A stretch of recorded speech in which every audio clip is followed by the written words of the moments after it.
行人，大约1炷香时间便到。传我命令，让弟兄们做好准备，打起精神。一旦击杀崔离，所有人重重有赏。是。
这次再行事，务必要成功啊！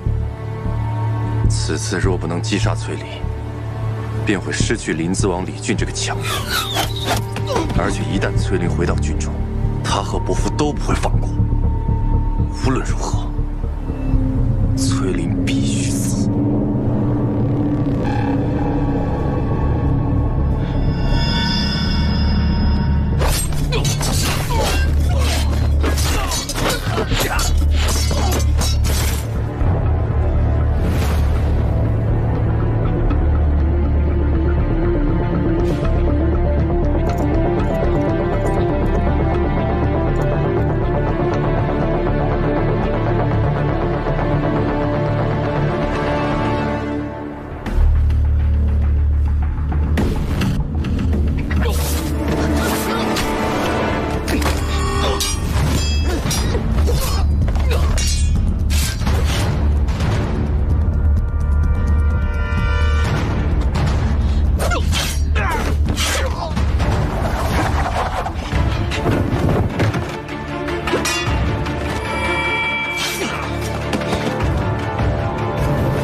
我还以为你要授何校尉呢，我看你就是嘴硬心软。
懂得我也被杀根在现身，你早就到了，直到此时才出现。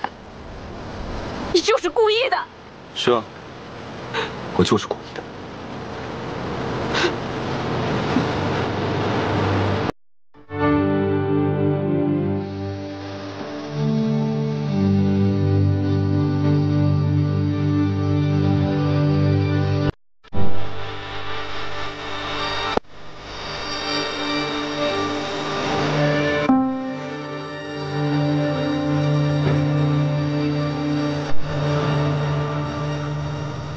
没想到，你竟然一举成功了。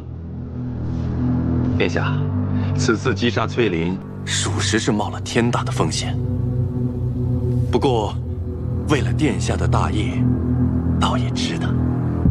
崔公子辛苦了，本王都记在心里面，应许你的，分毫也不会少。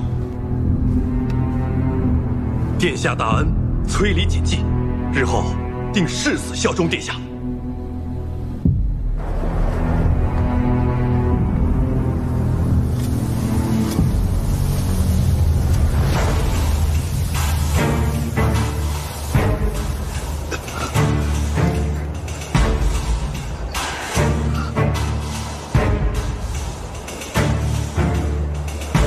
我是崔家军主帅，平凉大将军崔乙。你上来，想来有活路。大都督命我等攻瀛州，逃阵者杀，敢降者杀。我全家老小都被里长看管，我若是降了，我全家都没活路了。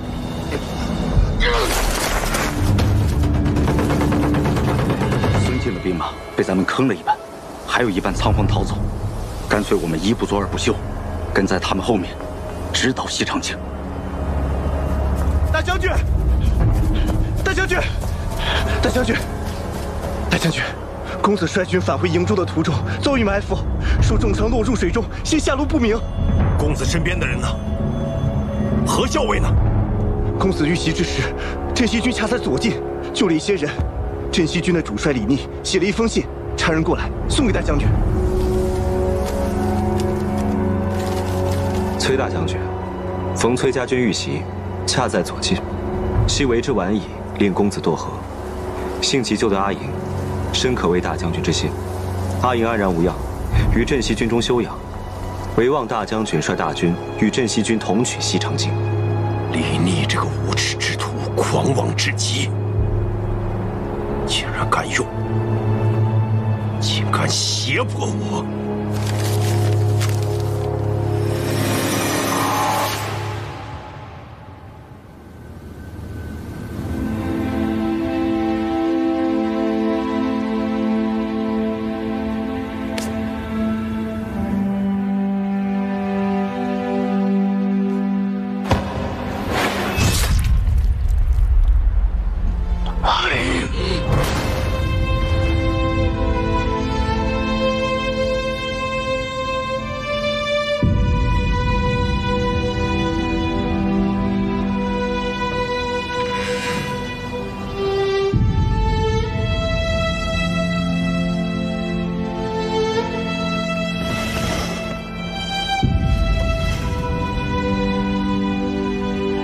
校尉，喝药了。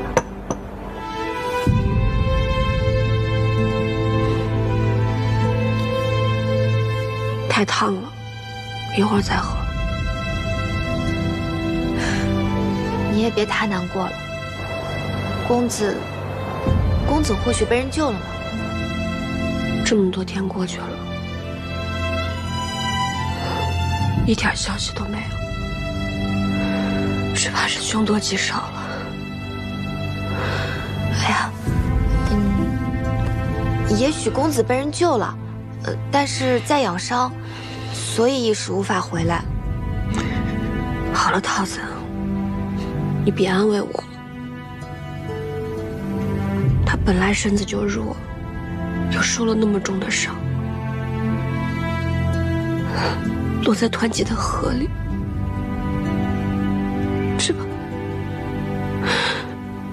只怕是再也回不来了。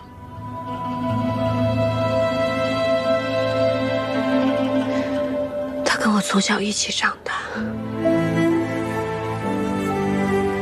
其实在我心里，他跟我亲生兄长是一样的，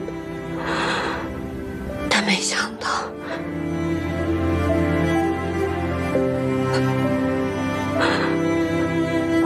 如今他居然死无归所。好了，我知道你现在肯定很难过，可你身上也有伤，这不喝药怎么行嘛？咱们把伤养好了，还要赶回瀛州去见大将军呢。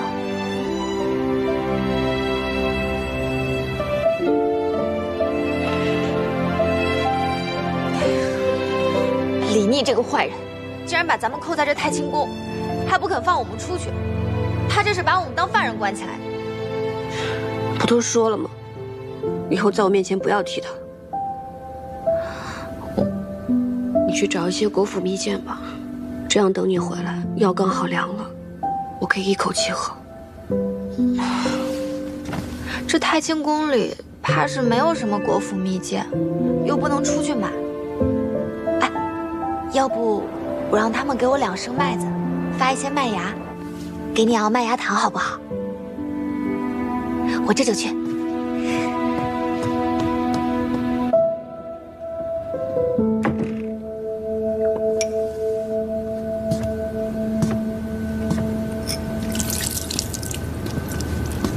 你为什么把药倒了？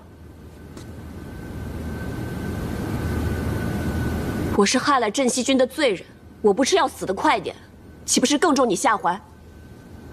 其实你当日根本就没有必要救我。如果我和公子都死了，也能让你出口恶气啊！我不会不救你的。我不需要你救，当日不需要，如今也不需要。你们镇西军的人是不是群情激愤，一定要杀了我跟桃子报仇？所以你才把我跟桃子都关在这太清宫，用你的亲兵守卫，不就是怕你们的人想冲过来杀了我们吗？阿英，我想明白了潼关的事，是些你应不知情。你为人心高气傲，从来都是用阳谋，这种下三滥的手段你不屑去用，且不顾大局，不是你的做派。若真是你做的，你也会坦然相认。所以，是我冤枉你。你没有冤枉我，是我。就是我害死了你军中的兄弟，你一刀杀了我好了，何必在这假惺惺的要救我呢？对不起，我知道不应该不相信你，但那日事发突然，我们镇西军死了这么多人，我才会理智全无，才会误解你。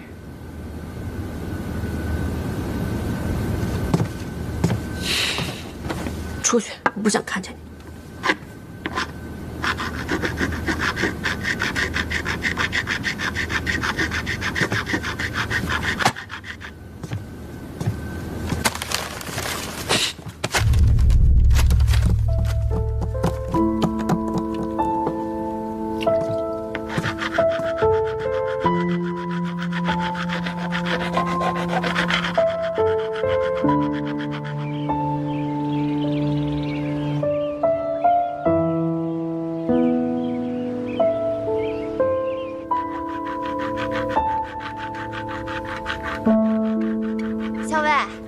你说巧不巧？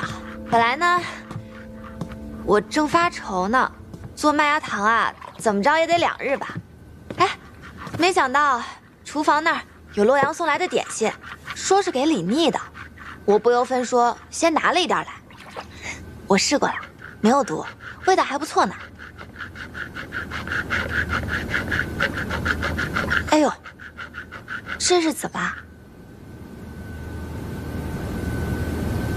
没什么，药我刚才喝了。屋里刚才进了一只老鼠，我随手拿东西去砸，老鼠没砸到，东西却散了一地。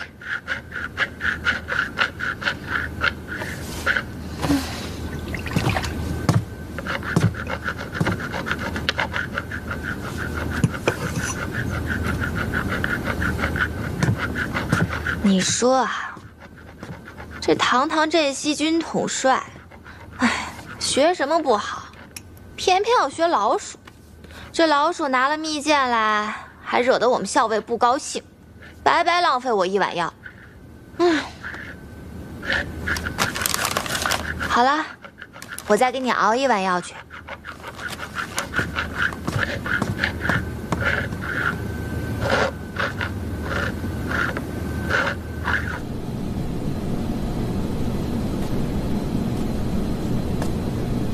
又去太清宫了。瀛州有消息吗？崔乙真的是老奸巨猾，孙敬派过去的兵马被他坑了大半，还有一半被崔乙追击，且战且退，快到福州了。崔乙怎么说？他倒是痛快，答应了咱们的条件。不过这个老狐狸要咱们活捉崔礼，估计是想为自己的儿子亲手报仇。大哥那个人担不起什么责任，崔礼藏在他那儿，说太平无事还好，但凡有点风吹草动，他必然会交出崔礼。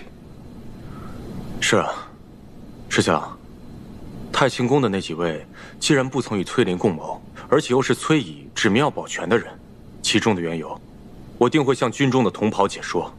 还有，崔乙现在既然答应了和我们一起出兵，也算是给兄弟们报仇了。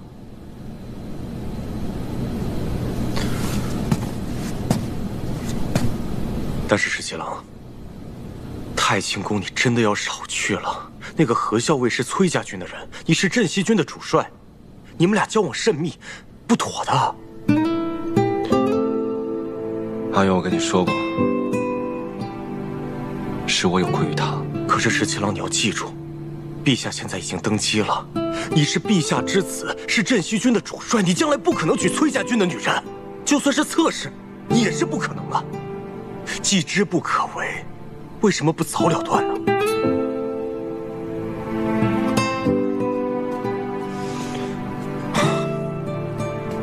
石七郎，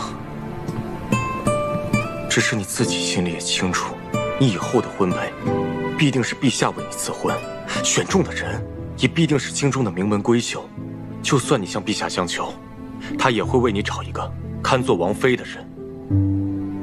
石七郎，你是不可能娶她的。此事言之尚早。说李逆他领着兵不进洛阳城，反而扎营了，是什么道理呢？李逆派人给父皇的奏书上说的是大军不便于进城，驻于城外，便于军机云云。哼，这明明就是打了败仗不肯进城，还有脸面给父皇上书说要去收复什么西长京。大哥，崔家公子如今死了，崔乙必定是怒火中烧啊！他不进城也好，免得到时候万一崔家军来了，祸及了洛阳城。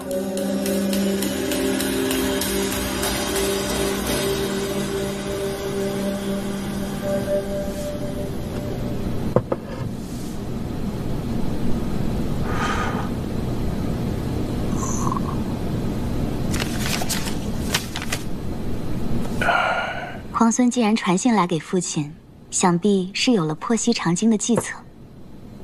李逆在信中说，希望我能够暗中联系朝中的旧臣，将孙敬征百越惨败一事散播出去，使市井乡间皆以为大败是真，最好能令良价飞涨，这样最易动摇民心。父亲，您觉得皇孙是何计策？此人机巧善变，我也实在是看不出啊。不过，看他打算搅乱城中民心，一旦这城中乱起来，他便有机可乘。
谢你，不疼吧？不疼。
你要想下棋，我给你找一套便是。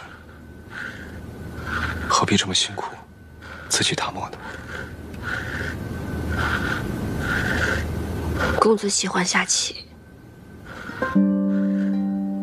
我曾经答应过他，一定会送他一套我亲手打磨的棋子。阿莹，副帅终于答应咱们，可以率军出瀛州了。时机总是稍纵即逝，咱们可不能错失良机啊！真的吗？阿莹，我知道，这是你心心念念的。自从那个孙敬谋逆，你就想要放手一搏，逐鹿天下，问鼎九州。公子是知道我所思所想的人。阿莹的所思所想，自然就是我的所思所想。只要你想去做的事情，我一定会尽我最大的能力帮你做到。谢谢公子。既然我把这事儿给办到了，那上次你答应我的，可不能忘哦。我当然记得了，公子说过想要一套棋子。公子放心，等行军得闲的时候，我一定要亲手打磨一套送给公子。那倒不用，只要是你亲自挑选出来的乐料，到时候我让玉工琢磨，是一样的。那不行，一定要我亲手打磨，这是我的心意嘛。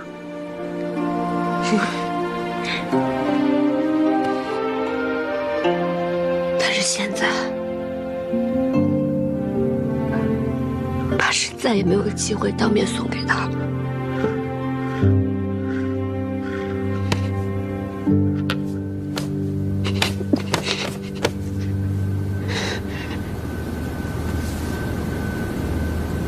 公子为了我，中枪坠河，尸骨无存。我现在只能为他立一个衣冠冢，为他打磨一套棋子作为陪葬。怎么？这你都不允许吗？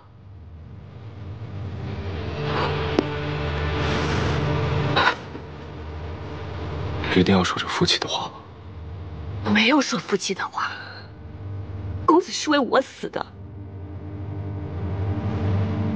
我不应该为他伤心吗？我不应该为他难过吗？所以，你还是怪我没有救你们家公子是吗？是。所以你这么伤心，巴不得跟他一起去死是吗？是。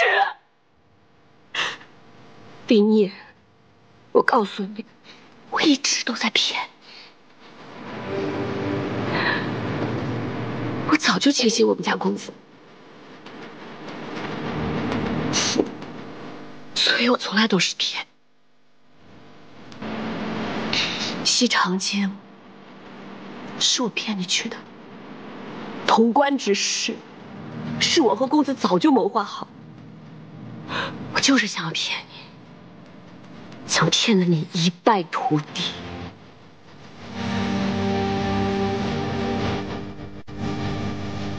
但是现在公子死了，我万年俱灰，不想再骗你了。来吧，一刀杀了我吧！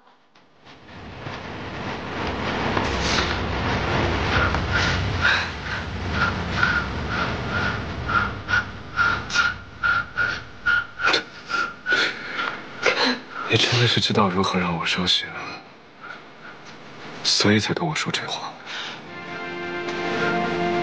我知道我冤枉了你，伤了你的心，所以你要说这话伤我的心，是吗？我伤什么心啊？我为什么要伤心？我一直都在骗你，我何谈伤心啊？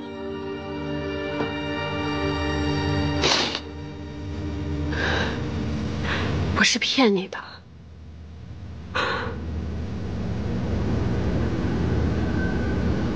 我从来就没有喜欢过你，都是假的。可我对你都是真的。我不管你是真喜欢你们家公子，还是假喜欢你们家公子，我对你就是真心的。从第一天见到你，你把我踹到井里了，那时我就在想，如此凶狠狡诈之人，下次我见到他，一定要把他踹到井里。可后来我们又见到了，我本来可以对你下狠手，我没有这么做，我犹豫了，我也不知道为什么。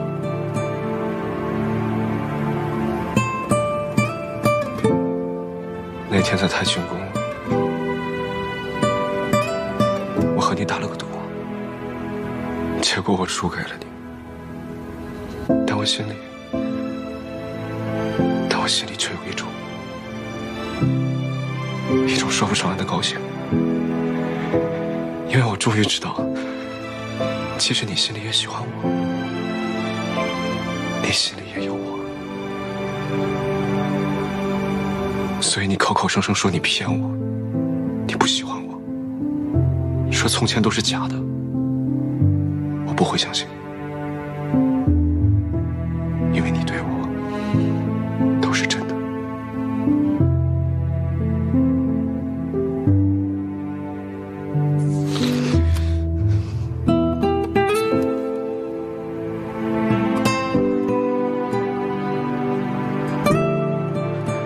你哪怕再生我的气都好，不要拿自己的身凑我气。你身上有伤，好好吃药，也不要不吃饭。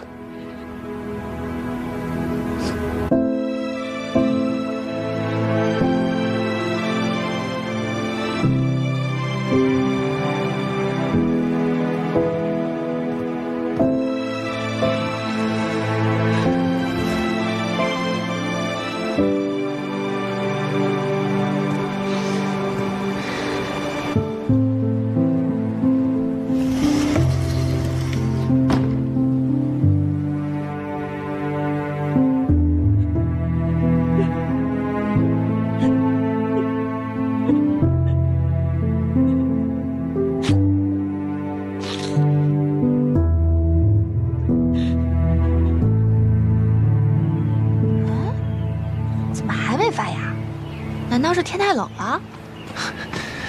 桃子，好久不见，终于又见到你了。桃子，桃子，你为什么又不理我了？我帮你。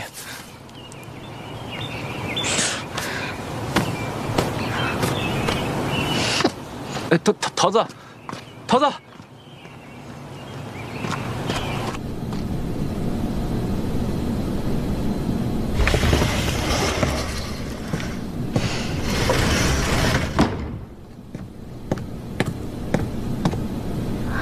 这老鼠又来了。这老鼠来一次，你就发一次脾气，肝气郁结，我真是担心你这伤啊，迟迟都好不了。心里不好受，要不咱们吃颗乳糖？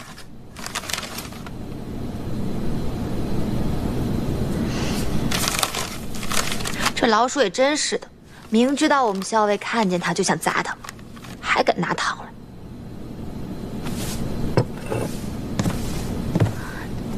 那咱们把药喝了。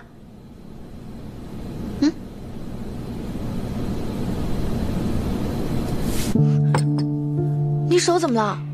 没什么，破了皮而已。你这又是何苦呢？就算是公子九泉之下，看见你这样折磨自己，他也是会很心痛的。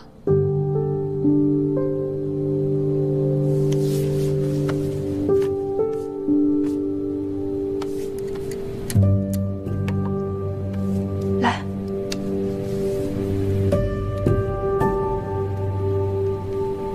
方才你跟李妮吵架了？是啊，我把他骂了一顿，说了好些狠话，但没想到他反倒……反倒什么？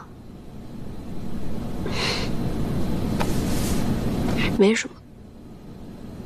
校尉，我知道你还在气李妮不相信你，更气他在危难的时候作壁上观。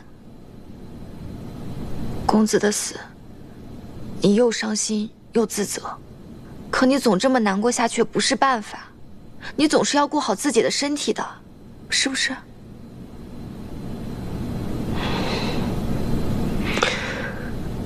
知道了，你放心吧。咱们现在困在这儿，还不知道大将军该如何担心呢。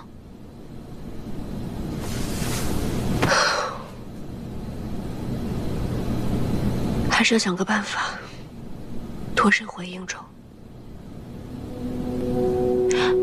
校尉，要不咱们就从李逆身上下手，好脱身回应州。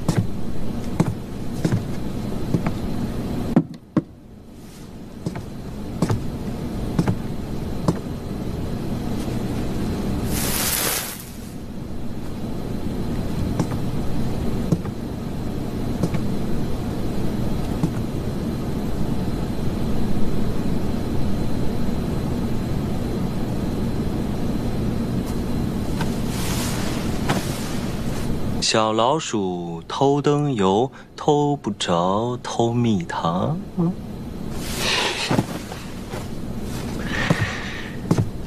哎呀，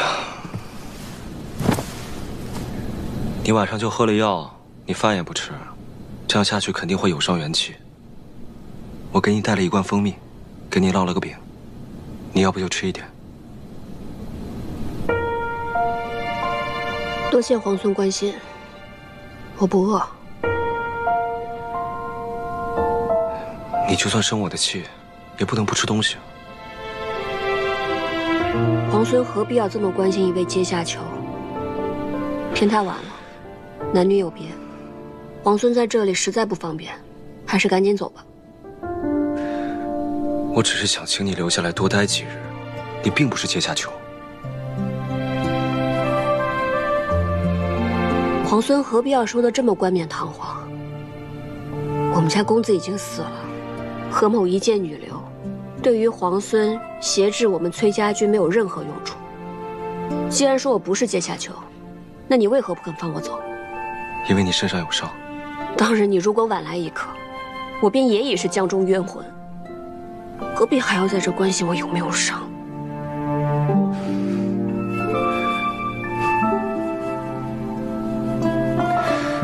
就算不为我，也要为桃子想想。她成日急得要哭，担心你伤势恶化。你说你药也不吃，饭也不用，这样下去真的会伤了元气。你不要妄想用我身边的人来挟制我。我跟桃子情同姐妹，她如何我如何，我们两相自然之道，跟你没有任何关系。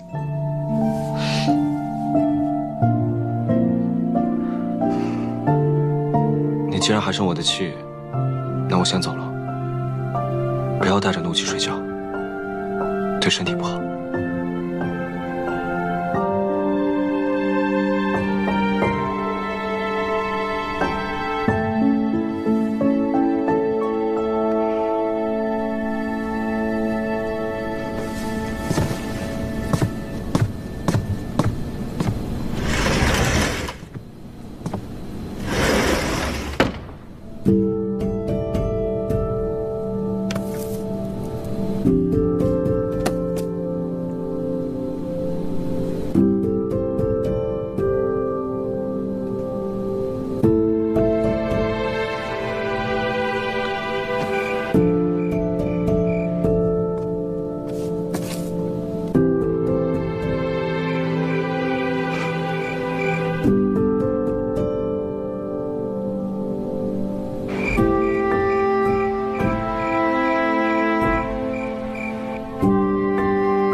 桃子，我来帮你拿。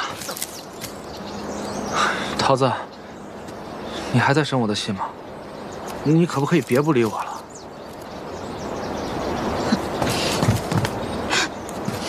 哎，桃子，你采药去啊，我陪你一起吧。桃子，陛下下旨封我为秦王，令我为行军大总管，收复西长京。圣旨是昨天晚上到的，不仅封了你为秦王，还改封会稽王为齐王，临淄王为信王。唉，这是要把我架在火上烤啊！若收复不了西长京，那就该问我罪了。石七郎，要不然上书辞一辞？辞什么？陛下都下旨了，但我就做秦王，正好以行军大总管的名头，可以名正言顺调遣天下亲王之师，收复西长京。这一次，城里面就靠你们了。你就放心吧，石七郎，我们一定会按你说的办，把这西长京啊闹他个天翻地覆。就是，咱们兄弟别的本事没有，闹他个天翻地覆这种事儿再拿手不过。是啊，这次我伤还没好，不能跟你们一块儿去了。我替你去，给你闹个双份的回来。现在城中暗流涌动，敌我莫辨。你们千万要留心，行事必须谨慎，还有，务必保自身周全。你就放心吧，等攻下西长京，我们再回来同你们喝酒。喝酒，攻下西长京，回来一起喝酒，一起喝酒。走。相爷，现城中谣言四起，近几日梁家飞涨，人心惶惶。都说那孙大都督派去伐百越的大军败了，城里都说那伟帝的儿子李逆刚刚被封秦王，眼看着就要攻打西长京，都说他是天煞星下凡，专克大都督的。还说什么了？还说秦王派奸细在井水里下了毒，闹得人心惶惶的，都不敢食用井水了。还有人说那太仓里其实是空的，连半颗粮食都没有。这粮食啊，早就被伐百越的大军拿去当了军粮了。只要秦王一围城，这城中的百姓都会被活活饿死。好了，我知道了，下去吧。命令下人严守门户，不得出门。是。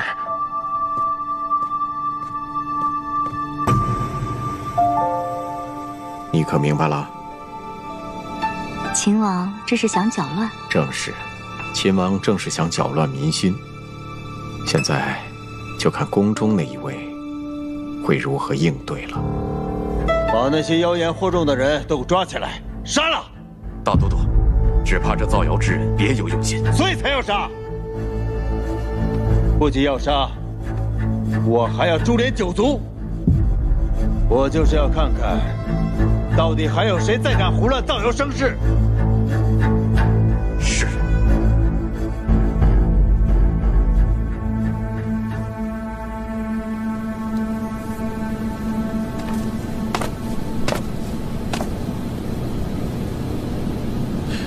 今日怎么这么早过来？哼。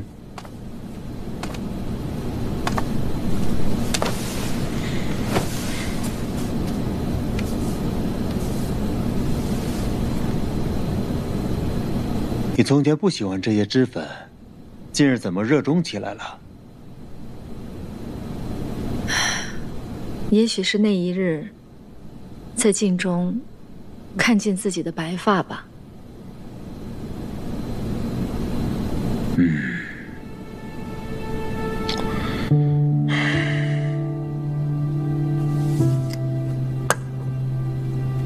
阿静，是否前朝有事？你不用同我讲，我跟你出去散散心。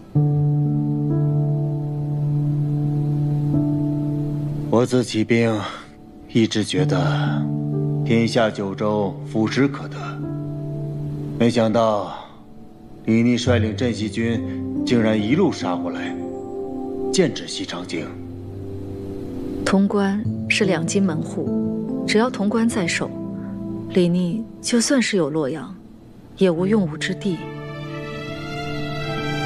崔乙艰险，他若是和李逆联手，时局便会艰难起来了。不会的，崔乙别有私心，否则他不会派军出瀛州。李逆是伪帝之子，两个人各怀心思，断不会轻易联手。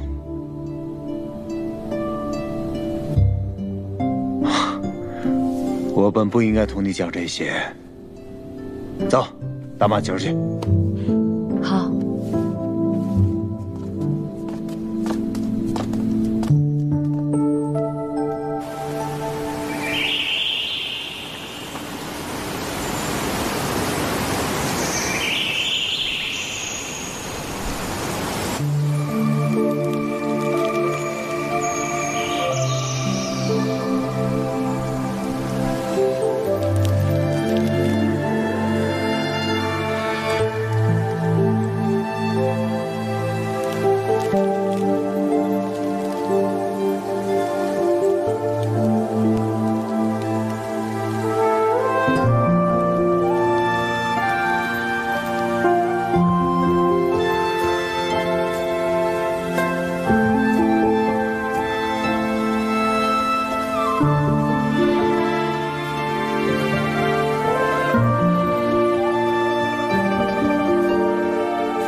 怎么，你打算这辈子都不理我了？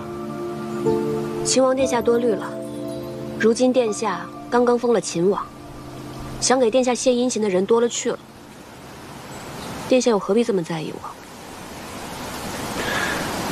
从前叫我皇孙，如今叫我殿下，你就不愿意再叫我十七郎了吗？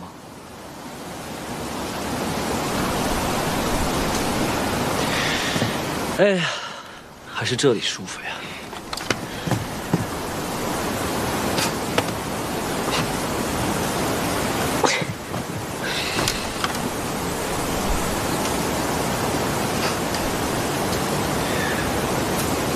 我年幼的时候呢，我奶娘哄我说，我要是有什么心愿的话，就折一个竹蜻蜓。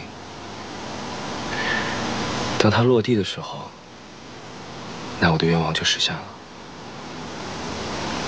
我那个时候呢，特别想见到我阿娘，别人都有阿娘，就我没有。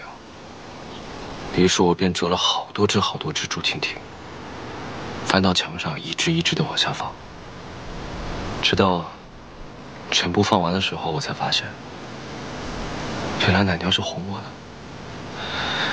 这一个心愿，无论折多少竹蜻蜓，都无法实现。人们常说，傻事做了一次之后，就不会再做第二次了。可我还是做了很多竹蜻蜓，因为是你，为了你，再傻的事情，我都愿意做。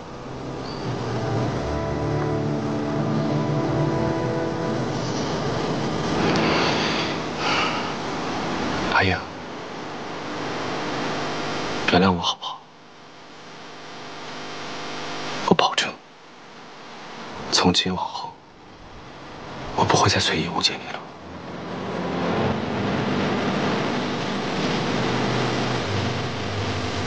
那你就别再关着我，放我跟桃子回瀛州去。这我无法应允。那我跟殿下没什么好说的。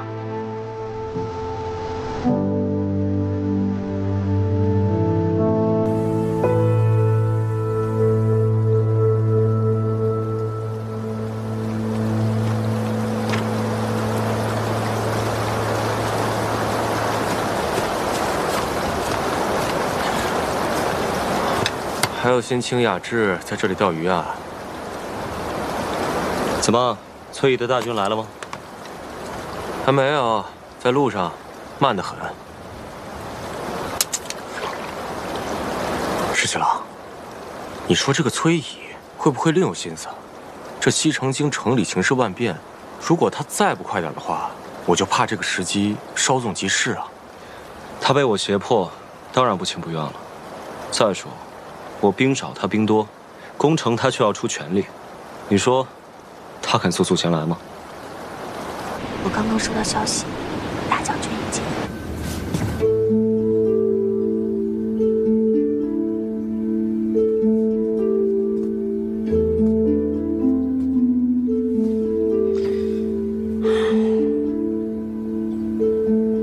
这倒是个难得的机会，说不定可以脱身。校尉，我就知道你一定能想到好办法。只是此事要从长计议。李逆这个人绝顶聪明，如果不计划周详，肯定还是难以脱身的。李逆呢？那个耳朵一直跟着我，我不搭理他，他就喋喋不休的。说起下午的时候，李逆一直在河边钓鱼，他还问我想不想吃鲜鱼呢。钓鱼？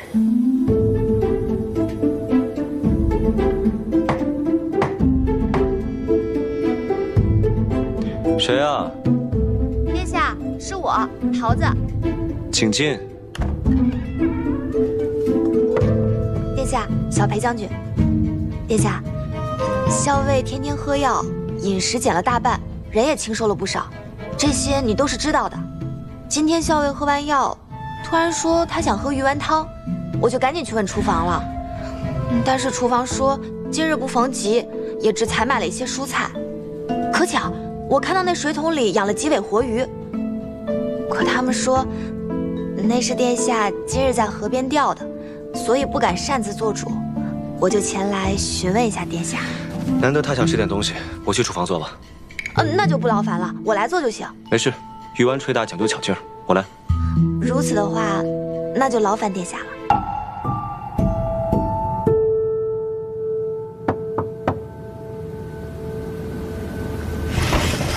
桃子，你回来了。是啊，是我来了。趁热尝尝吧，凉了就腥了。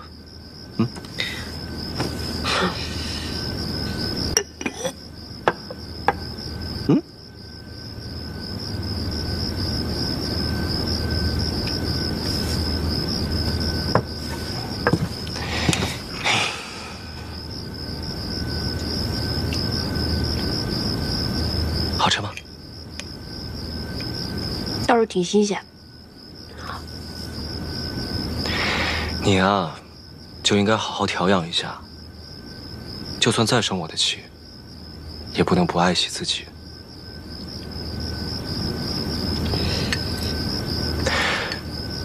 日后你要想吃什么，想要什么，我都找人给你去买。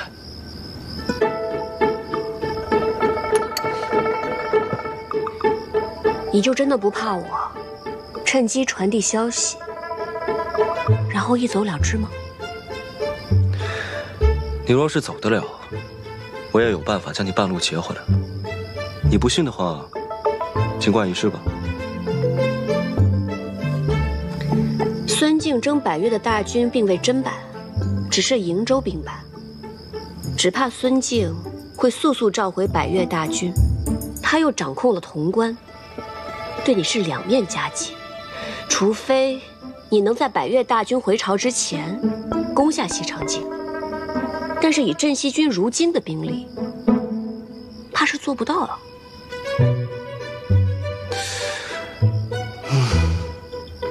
说得真好，不过我还是不会放你走的。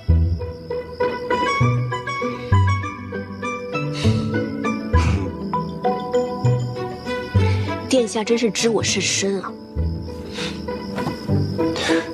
你也知我甚深啊，彼此彼此。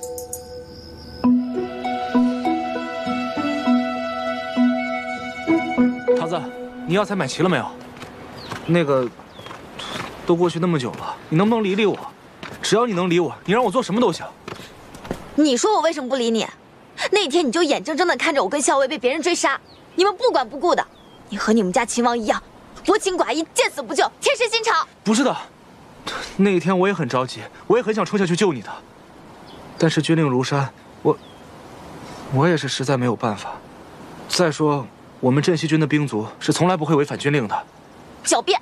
我没有狡辩。那一日，十七郎他也是有分寸的，他那时候张着弓搭着箭，他不会眼睁睁看你们出事的。哎，桃子，那你到底要怎么样才能原谅我呢？要不我陪你上山采药，或者我陪你买好吃的。哎，你还要吃猪耳朵吗？只要你愿意理我，你让我做什么都行。你说的，我让你做什么都行的。嗯。我，除了放你和何校尉离开。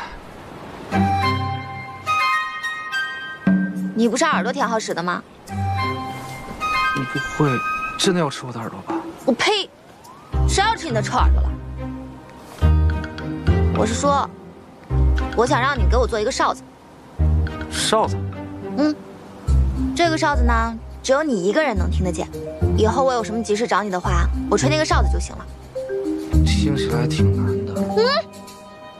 不过你放心，我一定可以做到。这还差。哎，那桃子，你接下来不会再不理我了吧？现在不生气了吧？看我这心情吧。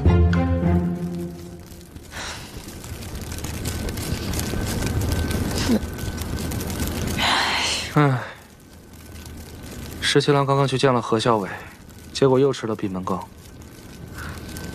活该。桃子姑娘，其实十七郎真的对何校尉很好的，要不你帮忙在校尉面前美言几句，让他消消气。他要是真对我们家校尉好啊，就不会拿这些破烂药材滥竽充数了。我们家校尉的伤到现在还没好，你看看这都是些什么呀？桃子姑娘，你别生气，这样你开个药方给我，我来买。如果这附近买不到的，我就去西长京或者洛阳买，怎么样？这可是你说的啊。行，我现在就去给你开药方。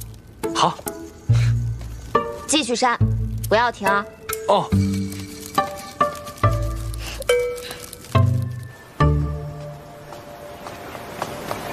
哎，干什么去啊？哦，何校尉的伤不是迟迟不见好吗？这里药材有限，所以桃子姑娘给了我个药方，让我去把药买齐。哦，对，桃子还说了，只要把这药买齐，她就会在何校尉面前替你美言几句，让他消气。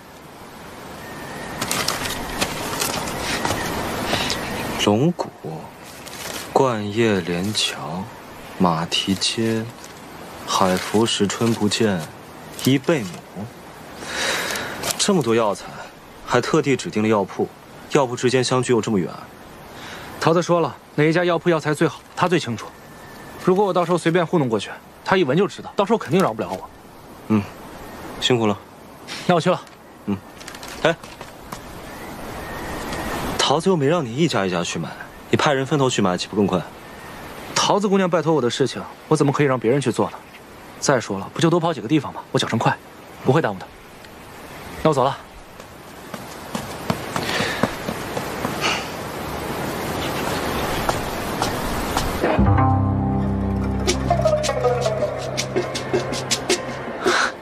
回春芳，终于找到了。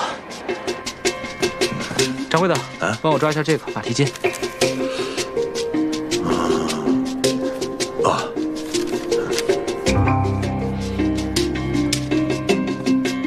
你那药，哎，谢谢。这是银钱，不用找了。哎，你慢走啊。哎。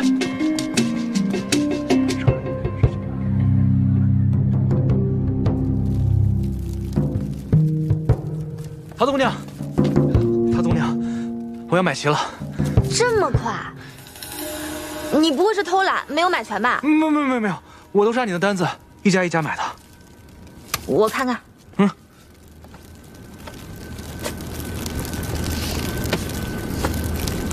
怎么样？嗯。那桃子姑娘，你可不可以在何校尉面前帮十七郎美言几句？行吧，看在这些药材的份上。哎。我再检查一下。哦，检查。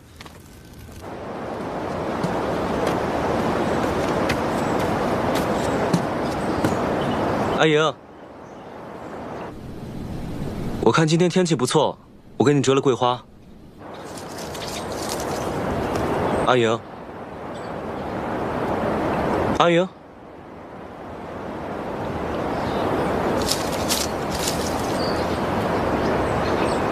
那我把花放门口了。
小魏，你就别生气了。我看这次秦王，哦不，是真心给你赔礼认错的。他不是说了吗？他不该不相信你。其实公子的事儿，是崔离那个小人所为，也怪不得他的。奇怪了，你今天怎么在帮他说话呀？哎呀，小魏，我是为你着想，好不好？我看这秦王啊，对你真是挺用心的。还派人四处采买药材呢。哪怕天天看你的脸色，也想在这太清宫一直陪着你。其实啊，我也知道他是真心赔礼。我也不应该再生气了。若是旁人这样，我也不至于这么生气。但是，旁人怎么能跟他一样呢？哦，原来是这样啊！我说嘛。再说我要生气了。哎呀，我错了，你别生气，我给你画画。大将军，有消息了。石七郎，石七郎，石七郎，石七郎，有个好消息。怎么？桃子说他费了万千好话，终于说动了何小伟，让他答应跟你好好见一面。所以今天晚上他们在莲池设宴，到时候桃子会见机行事，留你们两个单独说话。哦，对，桃子还说，姑娘家嘛，总归是心软的，你到时候要以诚心相待，多赔不是，这样定能够让何小伟消气。替我多谢桃子姑娘。好。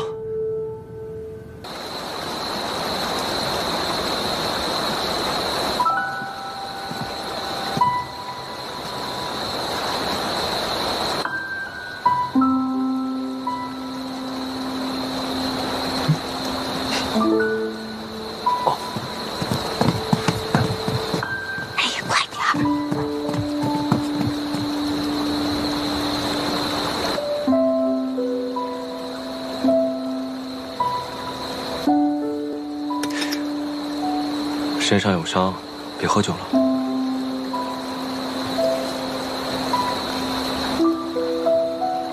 那日我们在太清宫，现在想起来，真是恍如隔世。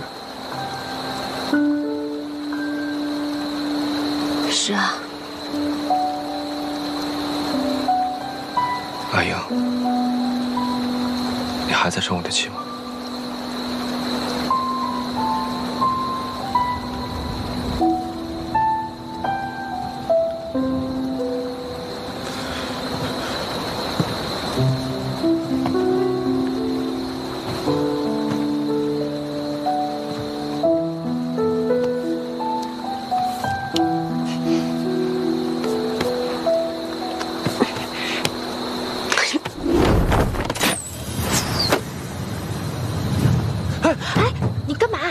打起来了，打情骂俏，先打起来，自然就和好了嘛。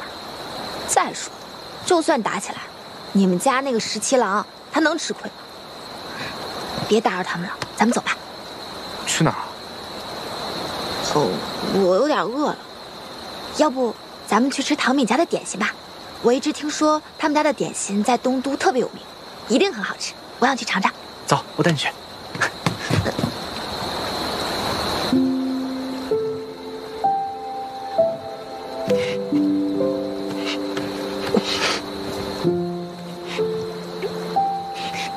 你干什么？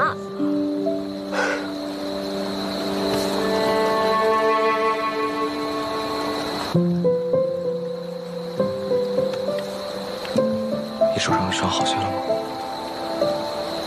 棋子磨好了，手上的伤自然也就好了。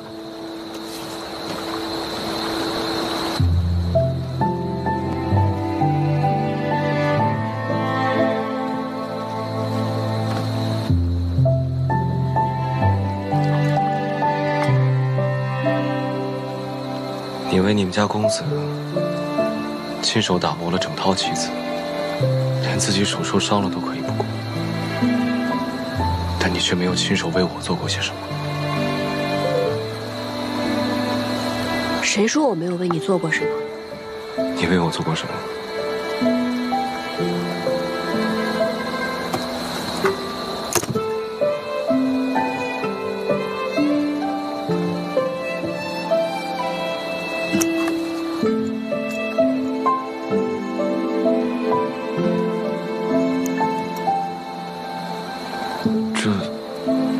是你亲手做的？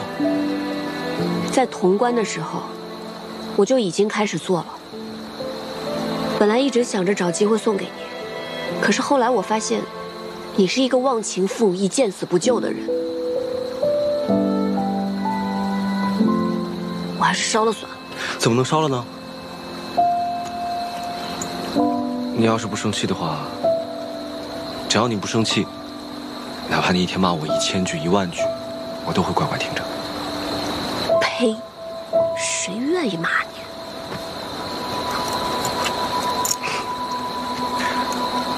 我打给你看好不好？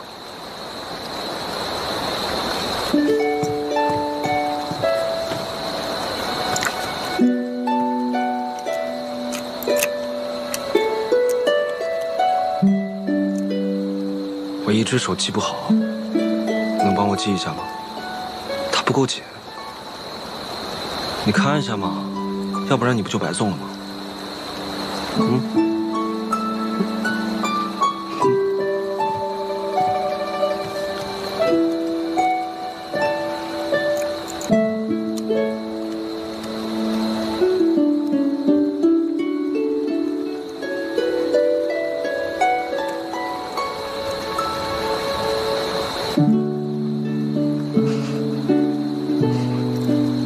我看看。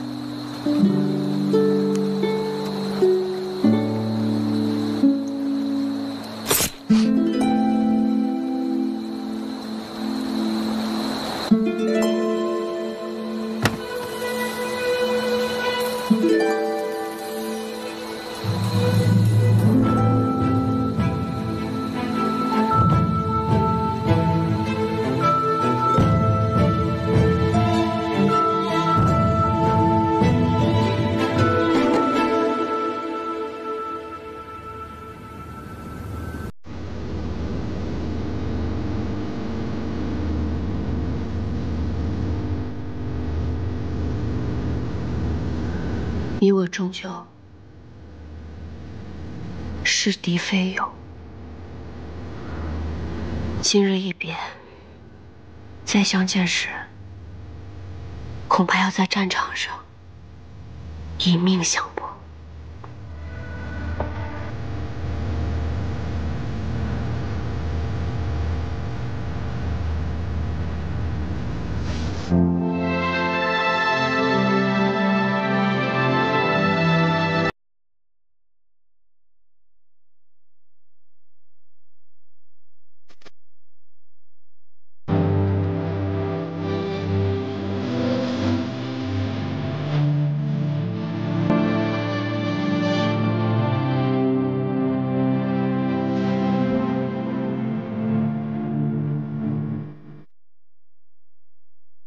时期了，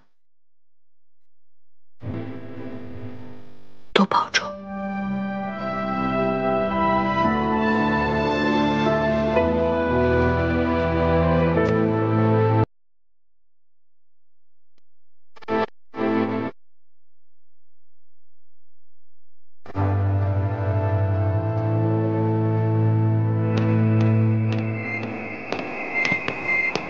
耳朵呢？他晕过去了，我多次的量诊，保管他3天都醒不过来。真狠，下回教得好。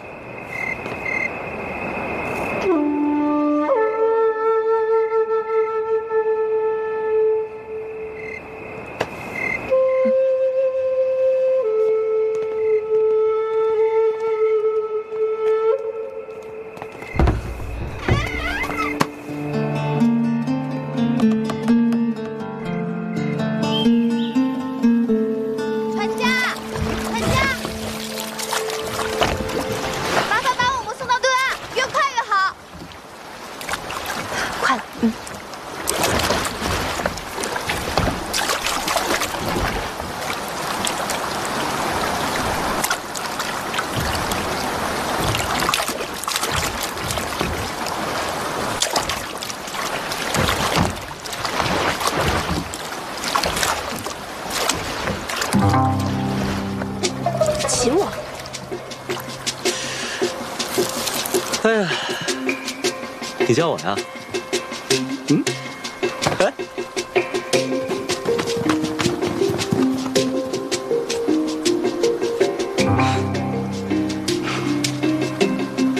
下好计策。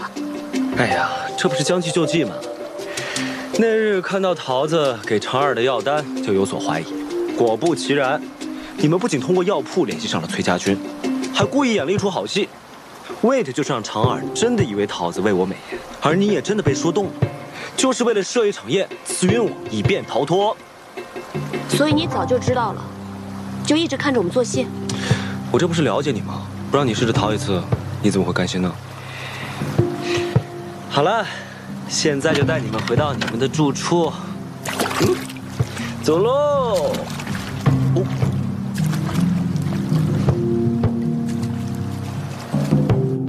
大都督，前往崔家军中的使节，被崔乙抽了一顿鞭子，逐了回来。哼！哎呀，崔乙这个脾气啊，倒是一点都没有改。崔家军的前锋已经到了九曲口，看样子是想渡河。若崔乙渡河，与李逆联手合围夹击西长京，京中又人心动荡，只怕于大局有碍。大都督，咱们要不要趁他渡河，中流击之？崔乙素来老辣，他若是敢从九曲口渡河，势必要想到那里河滩水浅，渡河易，伏击也不难。不对，他是不会从九曲口渡河的，八成是虚晃一枪。崔乙的儿子不是被人劫杀了吗？我看他此番未必是冲着咱们西长町来的。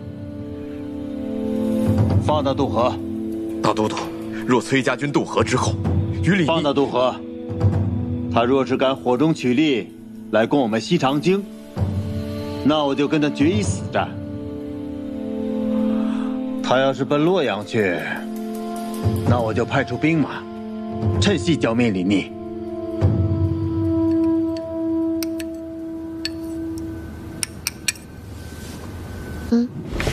小心他。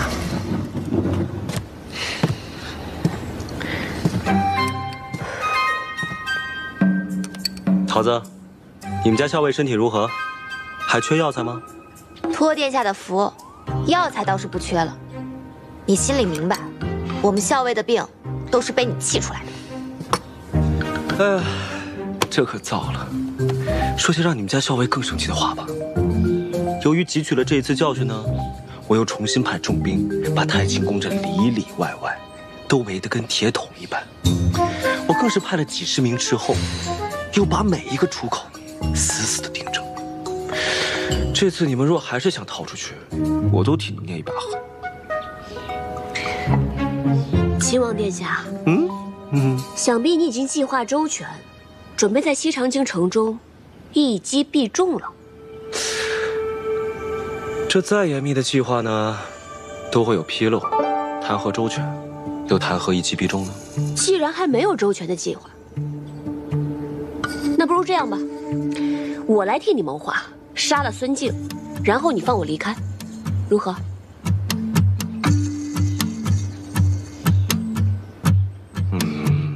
这不划算，我不答应。我竟然不知道殿下如此看重于我，小小女子，难道还贵重过孙子呀？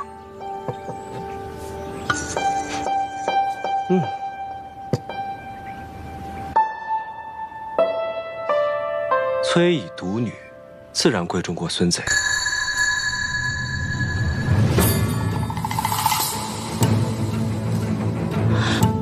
原来你早就知道我们校尉是大将军的女儿。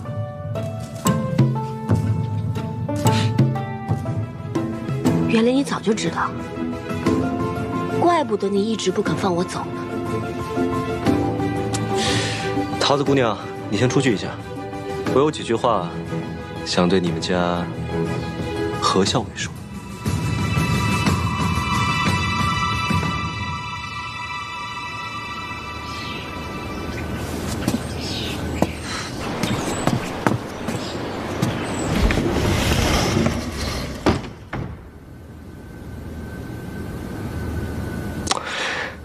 其实我在救了你之后，我写了一封信给崔大将军。崔大将军，逢崔家军遇袭，恰在左近，昔为之晚矣，令公子多贺。性急救的阿莹，深可谓大将军之心。阿莹安然无恙，于镇西军中休养。唯望大将军率大军与镇西军同取西长京，灭孙贼，平叛秦王。届必可令凤凰归巢，完璧归于赵。我说你安然无恙，恳请他与我一起平叛孙贼，收复西长京。崔大将军虽然回了我的信，但殿下想说什么？不如就直说吧。我也终于知道，当初率娘子军力战不降在瀛州郡城的武烈夫人，就是你阿娘。武烈夫人姓贺，随你化姓氏为何，自称何氏。我这几日就常在想，武烈夫人是何等英杰呀，崔大将军又是何等人物，才能生出你这样的女儿啊？你这是在打探？是啊，崔大将军其人，我没有半分把握，所以只能这样请教喽。那或许，再过一段时间，你就会知道父帅究竟是什么样的人了。我有种不好的预感。为什么？我总觉得他跟你一样，聪明过人，是个十分厉害的角色。不知道我这样得罪他，他会如何发作呢？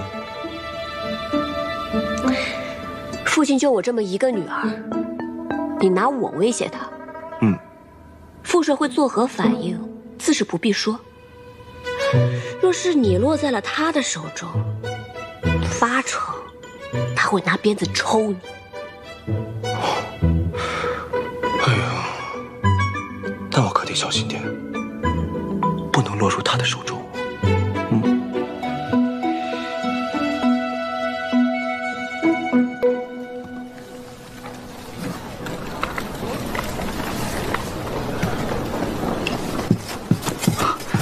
大将军，前锋诸部已尽数渡河。中军罢营吧。罪魁祸首竟然藏匿在洛阳城中，敢杀我儿子，我崔家军当然要还以颜色。什么？崔乙没有儿子，只有一个女儿？何校尉就是崔林，死了的那个崔林就是个幌子。不可能，绝对不可能。石七郎，你是为了娶那个何氏，所以编了一通瞎话来骗我的，是不是？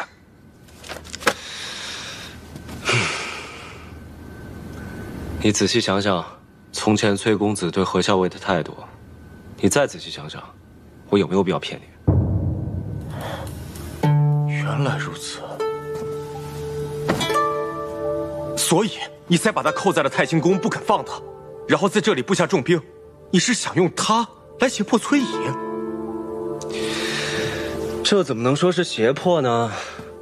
自然是请平凉大将军崔乙，看在我们镇西军援手相救他爱女的份上，与我等一起秦王平叛，收复西长京。喝药啦！来，今天秦王送的花还挺好看的。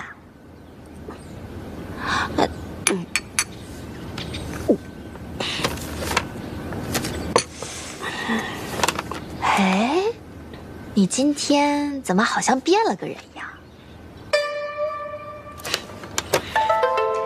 变成什么样了？变回我们家以前的小姐了呗。哎，我想着，过几日，兴许就能回到父亲身边了。这病若是总好不了，岂不是要让他担心啊？你已经想到脱身的办法了？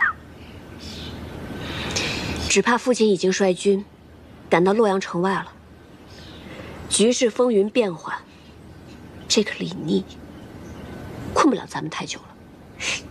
那太好了。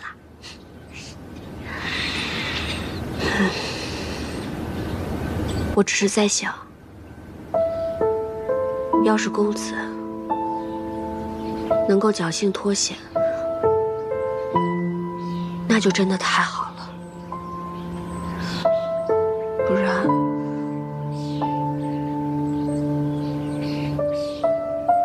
这会是我终身的遗憾。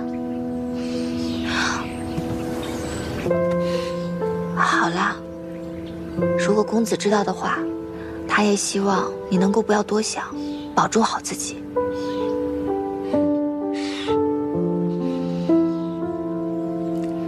活着的人要好好活着，这才是对逝者最好的安慰。这是母亲殉城以后，父亲告诉我的。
石七郎，有消息了，孙敬果然出兵了，他兵分2路，一路去了洛阳，一路直奔咱们大营来了。果然被你料到了，孙敬这个老贼，真的趁崔乙攻打洛阳城之机，派兵攻打我们镇西军，而且还派了一支军队去了洛阳城，看来是想白捡这个便宜啊。那我们就先在这里杀他们个猝不及防。天气都凉了，哪来这么多花呀？秦王不是命人每天送来一束花吗？我就把这花瓣、花蕊啊都给摘下来，能入药的入药，不能入药的就入狱，绝不浪费。我们家桃子还真是不嫌麻烦呢。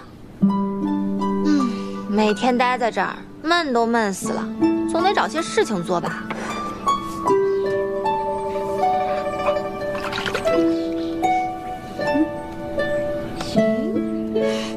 这之前秦王送来的衣饰还真是挺好看的，小薇，我觉得你还是这样打扮最好看了。你呀，就是喜欢我打扮成这美娇娘的样子。咱们校尉在军中那也是十分的英姿飒爽，但你难得像今日这般精心打扮，我还是觉得你这样最美了。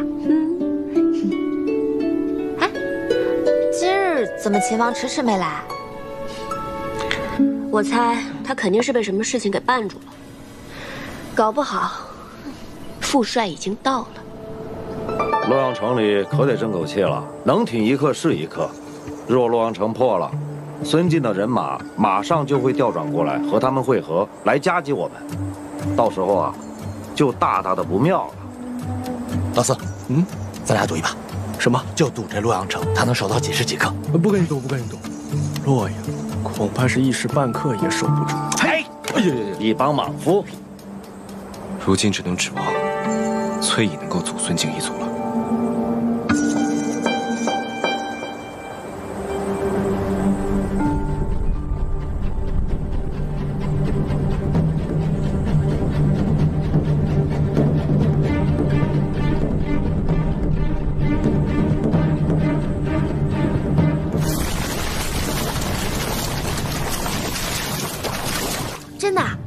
真的来了。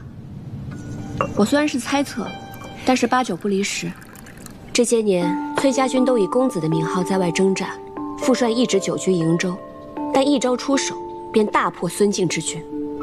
李逆这个人心思缜密，他摸不清副帅的行事做派，便不会轻举妄动。那秦王到底想干什么？难道他想跟大将军开战？上兵伐谋，其次伐兵。李逆的上上之策，肯定是想拉拢副帅，合纵连横，收复西长京，力保李氏江山不失。啊，这个李逆想的还挺美的。小姐，你可什么都别跟他说。这次大将军来了，可得好好揍他一顿，给咱们出口气。放心吧，我肯定不跟他说。再说了，副帅是何等人物，又何须我说呢？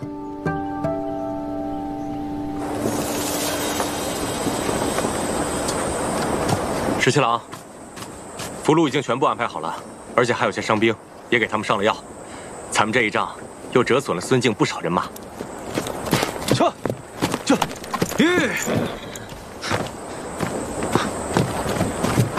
十七郎，崔义与申使从丰台门攻入洛阳，新王和齐王还有陛下皆无消息。哦对，崔义还派人送了封信过来。今奉陛下及信王、齐王于洛阳，以咸邑之城，望殿下即刻送还我崔家军人，否则必提兵相见。果然是有其女必有其父，真的是半点亏都不肯吃。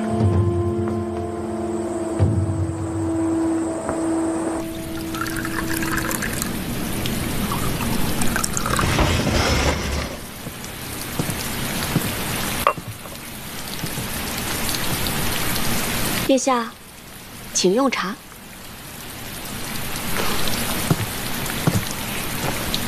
来，谢谢。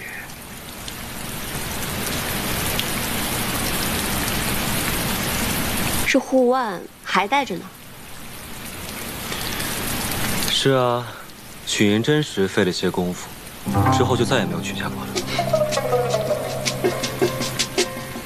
连护腕都只有这一个，殿下何至于如此窘迫？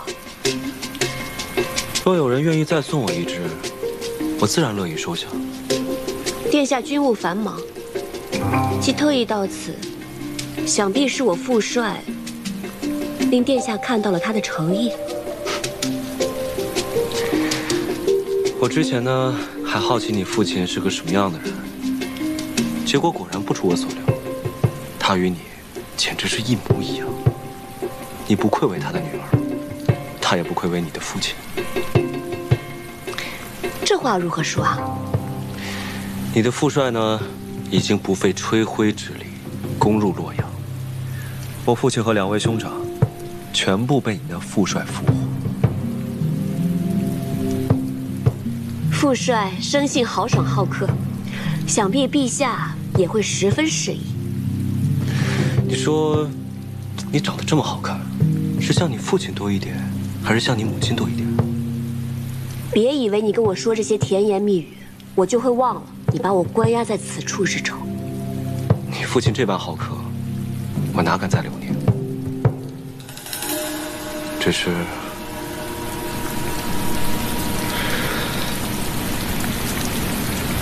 是仅此一别，再相见时，不知何时何地。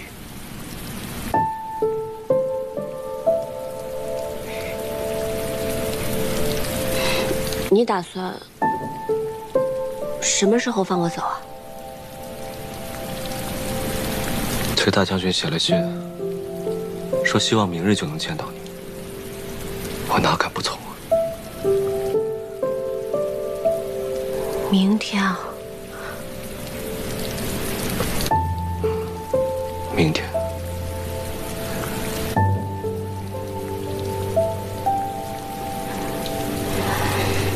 实在太快了吧？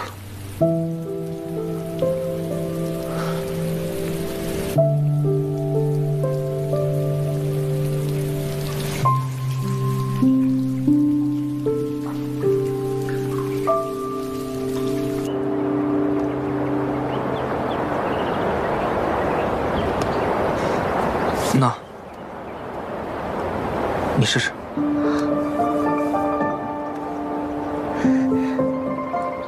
你真的做出来了？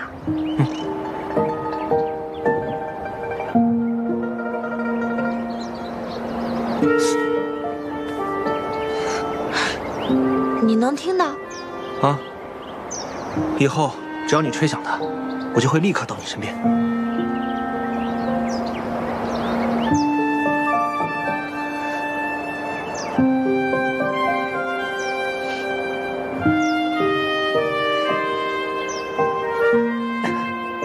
我在这儿呢。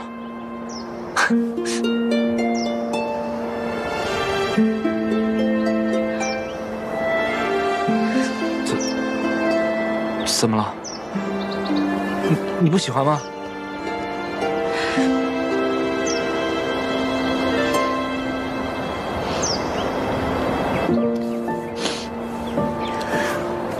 我很喜欢，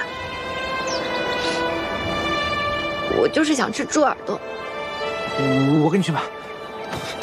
哦，你别难过，我很快回来。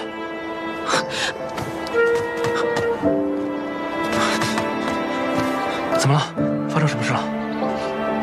我明天就要走了，你真的要现在去买猪耳朵吗？那，你不是说你想吃吗？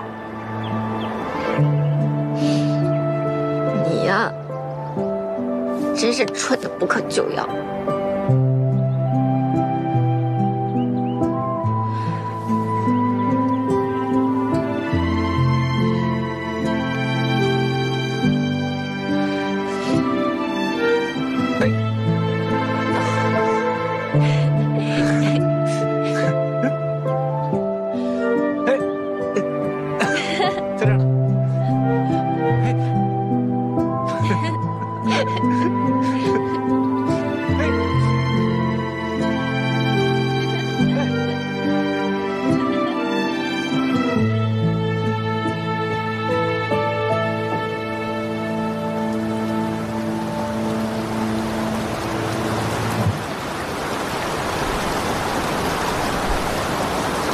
十七郎，你不是说这周围有重兵把守，还有好多斥候吗？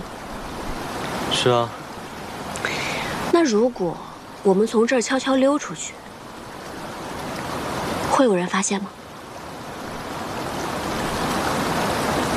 试试。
真很美啊！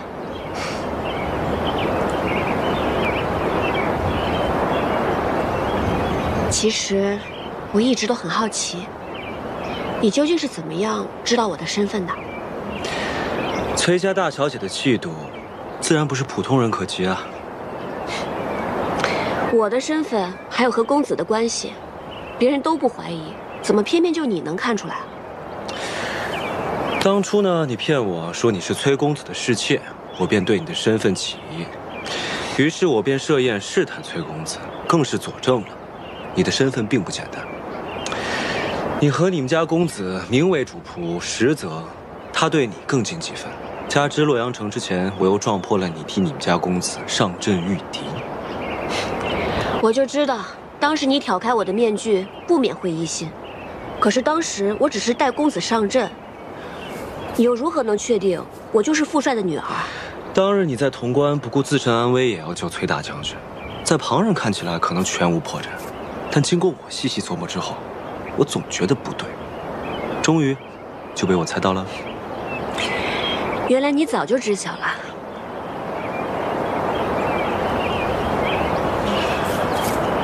你知道吗？我常常在想，如果你不是崔家女儿，我也不是李氏子弟，我们之间会不会就不会有这么多隔阂和波折？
寻不回来，又或者你的父皇根本就不愿意立太孙为储君呢？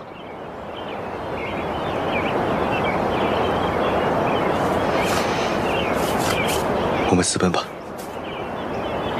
待到天下太平，寻回太孙之后，我们就离开西长京，一起去劳兰关，过逍遥自在的日子，好不好？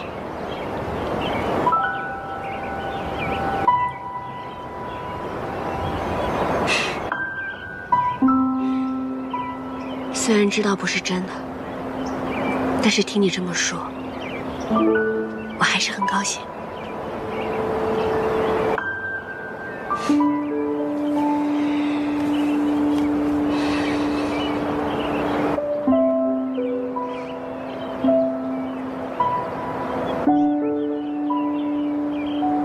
当日我们约定，等到海清河晏之时，同游乐游原。可惜，天下未定，明日我们就要各奔东西了。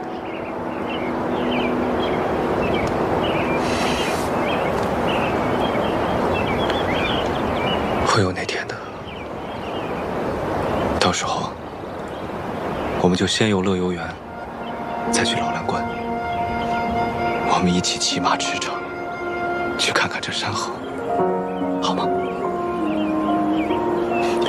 好。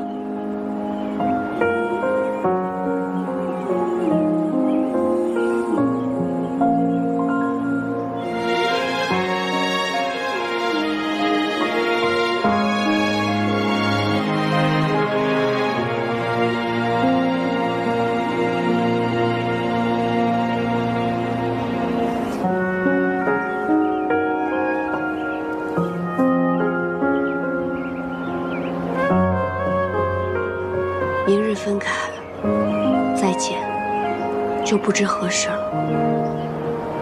当日夺你所爱。今天完璧归赵了。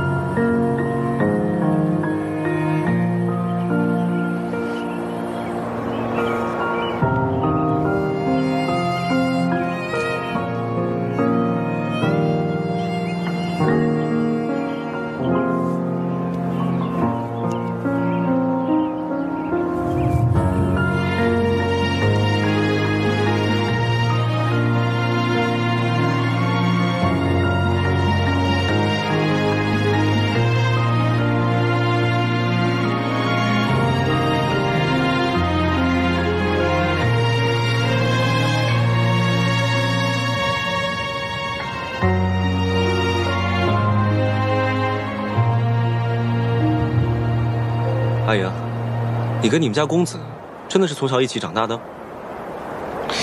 我看你是对这件事情尤为在意。那当然了，我第一次见到你们，你们就那么亲密，我心里就不舒服。那你为什么还要问？公子他八成已经不在人世了。我就是想听你对我说清楚，我心中便不再有猜忌。以后呢，保证也不问了。公子的本名叫做柳成风，小的时候他救过我。他父母早亡，所以爹爹就把他收养成了义子。我阿娘年轻的时候受过伤，身子不好，所以跟阿爹结离10年也未生育。但那个时候，爹爹已经是边陲大将，朝中为了牵制爹爹，借口他无子，非要赐给他一位夫人。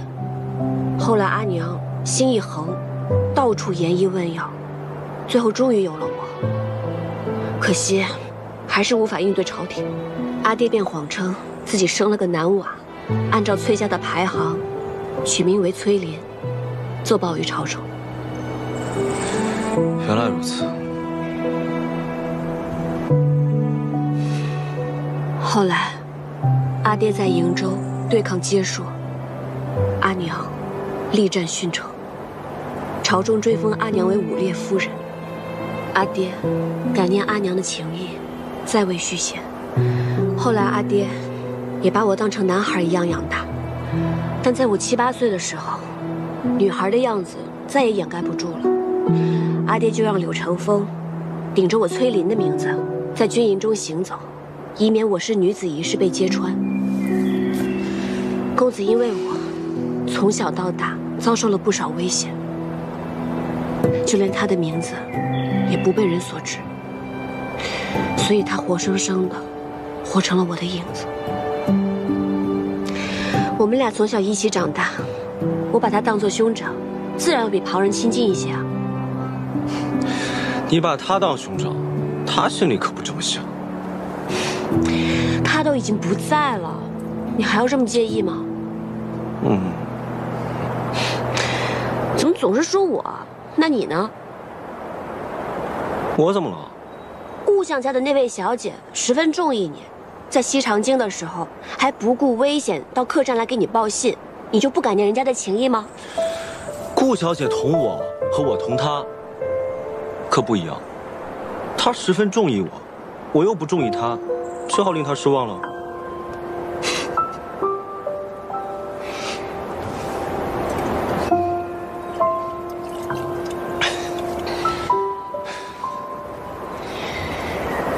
对酒当歌，人生几何？十七郎，你唱首歌给我听好不好？我哪会唱歌啊？我就只会哼一哼劳兰关的小曲。劳兰关的小曲儿也好啊，我想听。这些乡野民歌啊，可比不上阳春白雪，都略显粗糙了一些。崔小姐，多担待。绝不嫌弃。好。劳兰河水18弯，第1弯就是那银松滩。银松滩里的鱼儿飞呀，比不上那姑娘推开了窗。劳兰河水18。唱的不好啊？是有点走调，那你还让我唱？但是很好听。真的吗？嗯。那我认真唱一遍。好。那我要认真站起来唱了。老蓝河水18弯，第一弯就是那银松滩。银松滩里的鱼儿飞呀，比湖上同样的波儿里。老蓝河水18弯，第二弯就是那鲫鱼滩。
何小伟，请。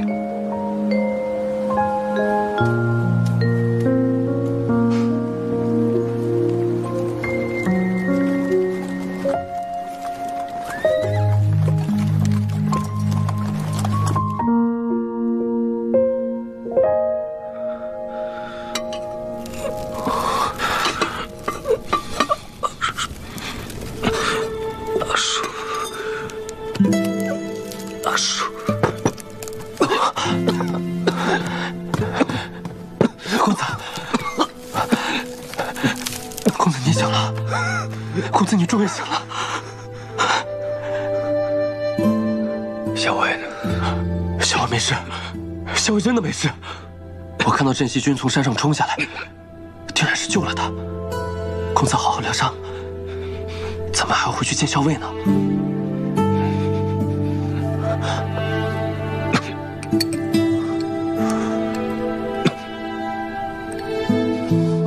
来。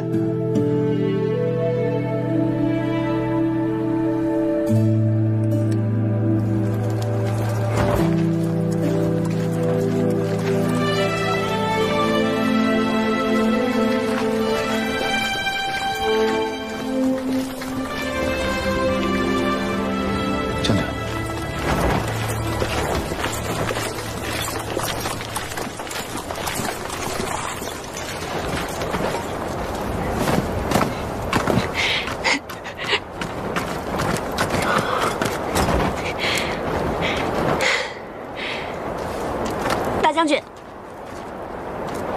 回来就好。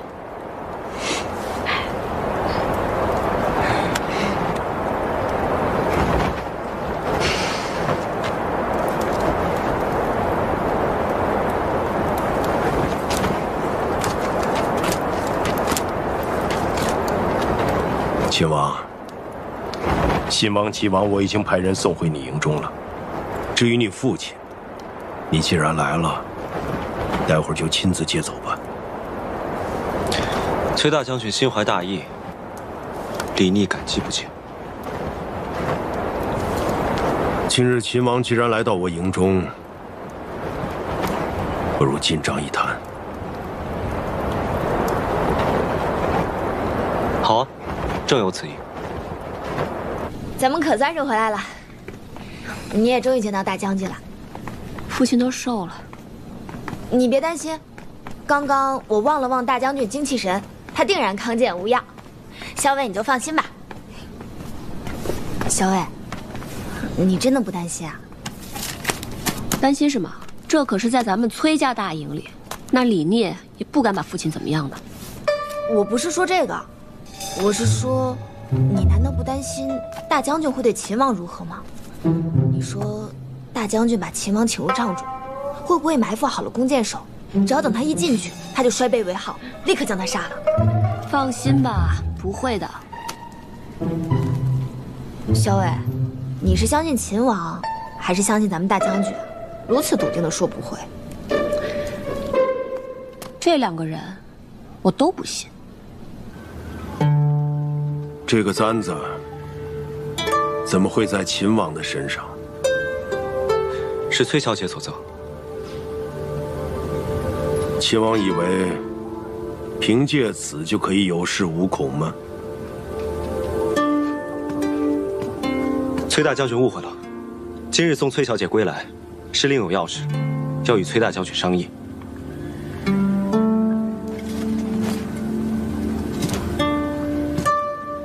秦王恐怕是想借我崔家军之力，收复西长京吧。之前秦王曾写信胁迫于我，今日还亲自送小女回来，想必秦王是觉得老夫不敢取秦王的项上人头。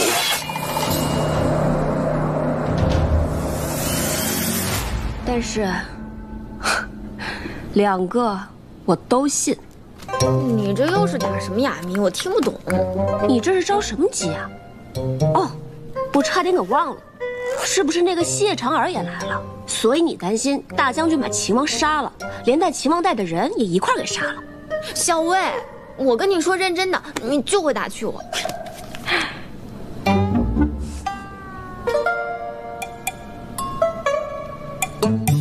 大将军，阿爹，吃饭啦！来尝尝我给你煮的面条，可香了。阿阳啊，你怎么不问问秦王去哪儿了？难道阿爹还会把秦王杀了不成？哼，敢扣我女儿，还敢写信胁迫我，难道不应该杀了他？那阿爹还扣了他2个兄长，还有他父亲，所以你看秦王只能乖乖的把我送回来了，2相抵过，这样算起来，我阿爹还赚了呢。我正想问你呢，你怎么把你阿娘留给你的簪子送给秦王了？那是他赢了，我给他的彩头。什么赌约呀？值得你把你阿娘留给你的簪子做彩头啊？是这样的，阿爹，当初在并州的时候呢，那个韩立翻脸不认人，我跟李逆呢都是性命危在旦夕，所以我们俩就打了一个赌，谁要是赢了，那另外一个人就来帮助这个人成功逃脱，输的那个人就留在并州来做接应。李逆他输了，所以他就帮我先行逃脱，我就把我的簪子送给他当做彩头了。胡说，明明是你赢了，为什么要给他彩头啊？难道他当时是故意输给你的？阿爹啊！阿英，你别被那小子骗了。他要是故意输给你，让你安然脱困，又怎么会让你知道？阿爹，你的阿英有那么傻吗？哼，那可不好说，突然间犯起糊涂来呢。总之啊，这小子骗了我的女儿，还把你扣在太清宫里，实在是可恨。对，确实可恨。现在李逆终于落在我的手里，杀了他，正好解我心头这口恶气。如今东都已经在我崔家军的掌控之中，收复西长京，这天下就可以太平。你当初出瀛州，希望老百姓过上好日子的愿望，就要实现了。阿爹，你要是此时杀了李逆，那天下百姓就再没有好日子过。你当初在瀛州的时候可不是这么说的，你说皇室李家昏聩无能，天下唯有能者居之。那当时这不是不认识李逆吗？哎，阿爹，我跟您说啊，这个李逆呢，他自出劳兰关，能征善战，最难得的是他没有功利之心，只想平定叛乱，然后就重返边关。他是一个能担大任，却怀有一颗慈善悲悯之心的人。这样的人啊，才是战乱之后最好的君主，要不然以后无论是谁上位，必定还会天下崩坏。你向来眼高于顶，没想到李逆竟如此得你青眼。我已经把他杀了，以后不要再提他了。我不信，阿爹是不会杀了他的。为什么？因为我了解您啊，就算阿爹再恨他再恼他，也要等咱们收复了西长京，再过河拆桥，把他杀了。照你这么说，留下秦王还有几分用处？当然有用。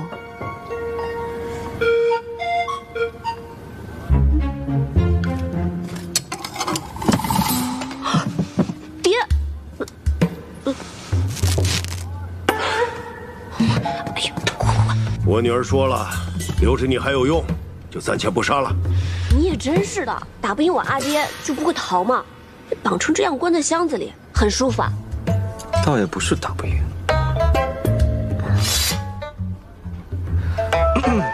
我就是打不赢，但也不能逃啊。我这不还指望崔大将军能够助我镇西军收复西长京吗？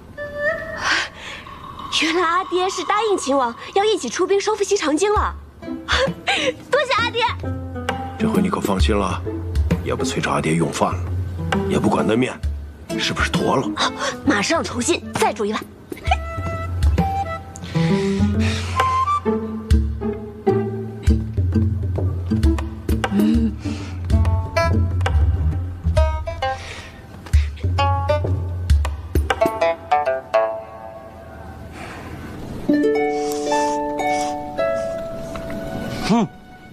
慢点吃，慢点吃。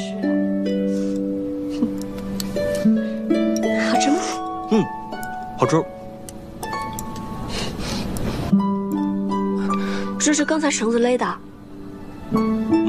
没事，过2天就好了。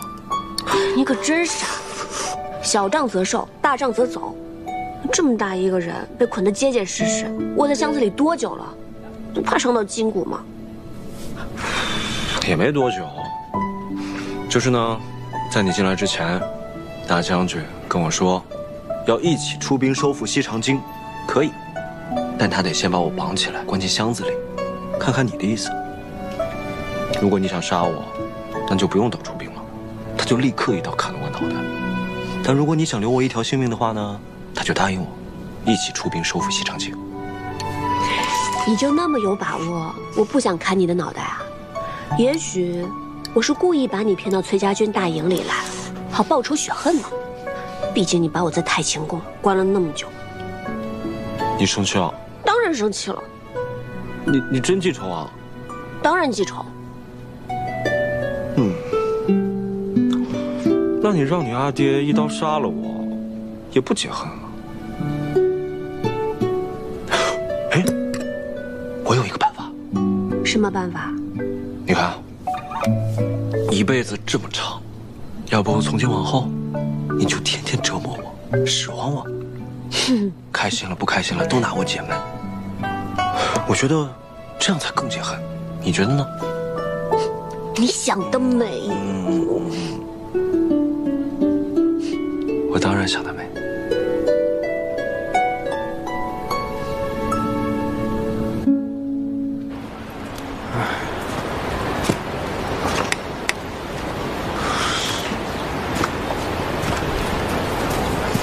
怎么了？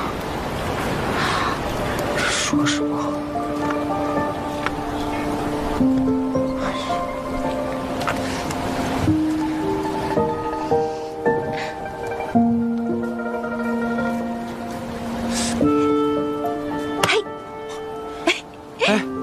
桃子，吃吧。你刚刚怎么啦？像个热锅上的蚂蚁一样，走来走去的。你放心吧，我刚刚已经去看过了，秦王他安然无恙，现在跟校尉一起在他营帐里用饭呢。其实不是因为秦王，不是为了秦王，那是怎么了？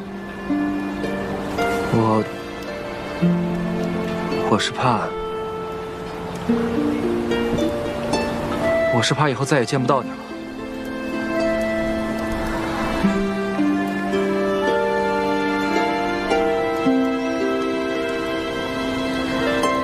你想之后天天见到我呀？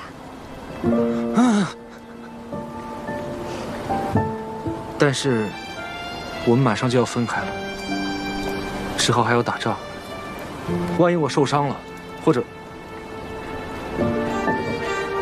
反正也没有人会告诉你，也许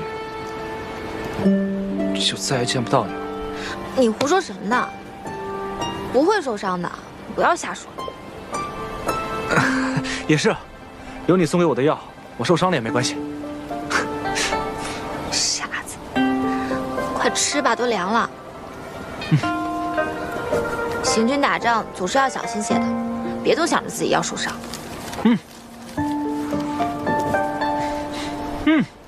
真香。慢点吃。那位义士千叮万嘱，让您不可劳累。我不知道阿莹现下安好与否，你叫我如何等他？可您的伤势还未痊愈，您这样赶路，和自残何异啊？你看看这一路留下的记号，崔家军就在附近了。我今日必须得回营，见到阿莹我才能安心。公子，校尉吉人天相，他一定会没事的。公子，阿寿，快！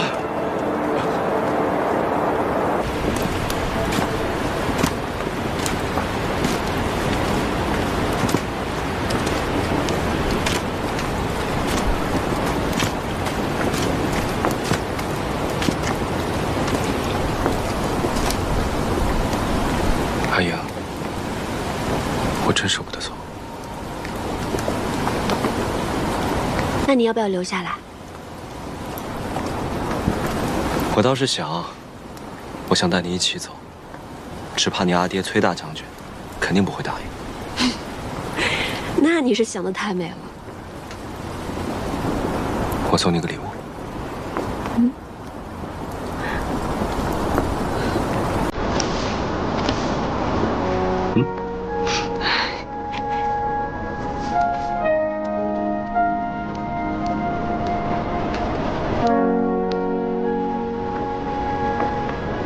公子，营地到了。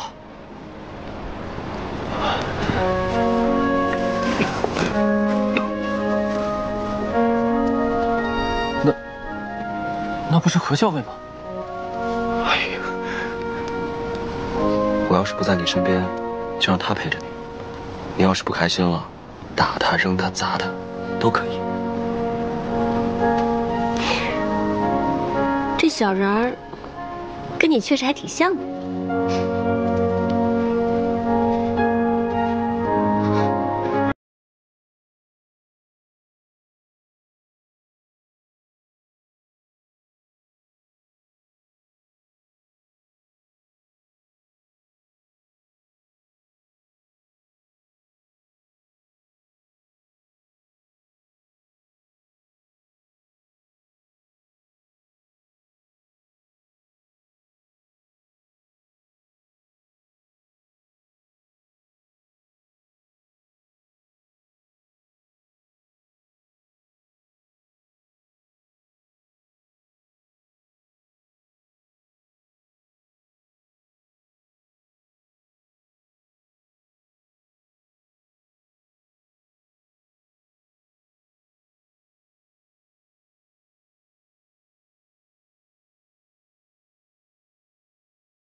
阿英，等到天下太平，我定娶你为妻。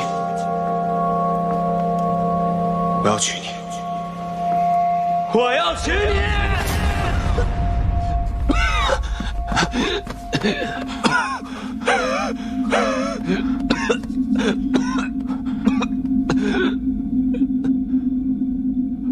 公子，咱们回去吧。回哪儿？我已经没有家。可是不回崔家军的话，咱们压根无处可去。无处可去，无路可走，无药可医。我是谁？我不是崔林，我在这个世界上从来就无名无姓。我顶着崔林的名字活了这么多年，我都已经忘记我自己是谁了。为了他，为了阿莹，可是他现在压根就不要我，我已经把自己活成了他的影子。可是他现在根本就不需要我这个影子，我已经不知道要怎么活下去了。公子，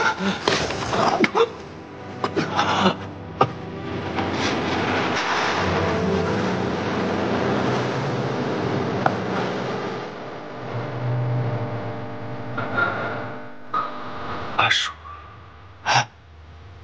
我一直都觉得我不是崔林，他才是崔林。他哪怕是个女儿家，他才是真正的崔林。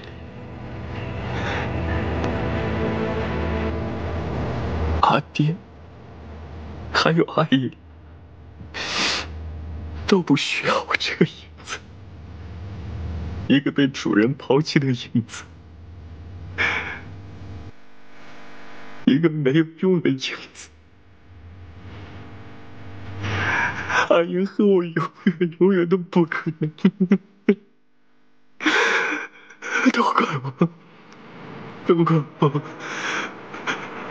怪我身子不好，怪我不能上天杀鸡，都怪我身子不好，都怪我，都怪我。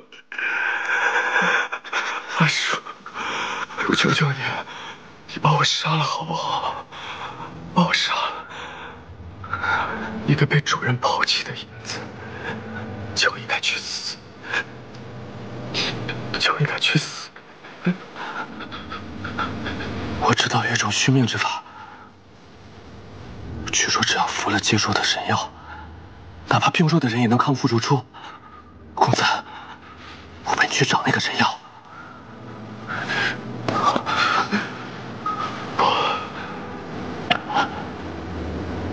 绝对不能去。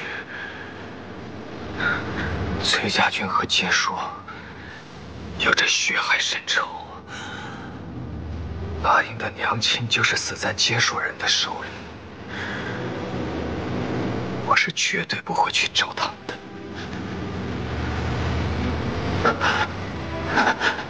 公子，只有活着才能去见校尉，只有活着才能等到校尉的回心转意。如果有神药，公子你身子恢复了，也许到那个时候，小慧就会看清林宁的真面目，小慧就能感到公子从前对她的一片真心，她就会回心转意了。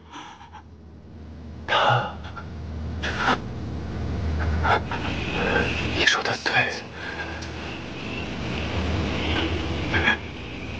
我得活着，我活着才能见到阿英。我活着才能保护他。如果有一天我身体康健，我也能上阵杀敌，他也会喜欢我的。到时候他必然不会喜欢林妮了。阿阿英到时候一定会喜欢我的，阿英一定会喜欢我的，阿英一定会喜欢我。阿英，你到时候一定会喜欢我。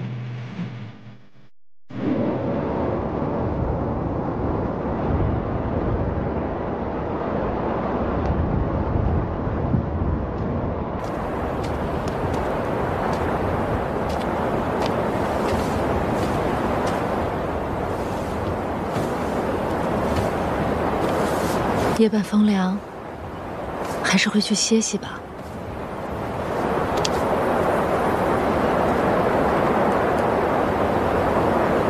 当初我以为天下莫能敌，裴县老矣，崔有接受牵制，如今看起来，真是一招不慎。崔乙既夺东都，定会与李逆起纷争。 若是杀了梁王韦帝，便会与李逆结成生死大仇。哼！如果他们联手对付我，那我们就决一死战，杀个痛快。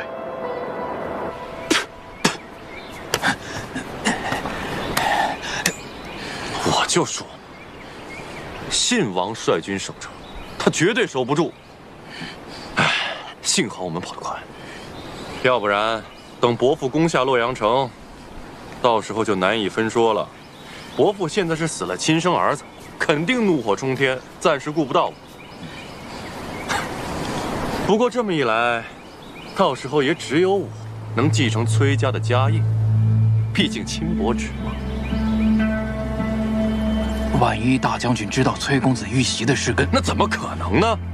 这人马都是乔装改扮过的，他就算往下查，那只能是查出来是李俊的人马。如若不然，他怎么可能这么怒气冲冲的就攻下洛阳城呢？若是大将军拷问信王，只怕信王他……就算他盘问出来了，就算他李俊和盘托出，那也是信口开河、胡说八道。你想一想，李俊不单单是设计害死了他的亲生儿子，又挑拨离间我们伯侄关系，伯父能信他？ 跟了我这么久，能不能长点脑子？是，那咱们先找个地方藏匿起来，再看看风向。唉，也只能如此了。三郎，还没有了，吃，饭桶。小伟，齐王派人送信来了，还送了好吃的。给，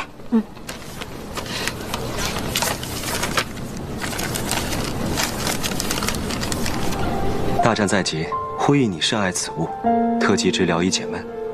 常言嚼之如碎玲珑，取势若破竹，碾压敌军之口彩，望君顺遂，旗开得胜。入京后，愿同去殿中，据案大嚼干果及果脯，又侧议后议，皆托付于君。替我再三拜赏崔大将军。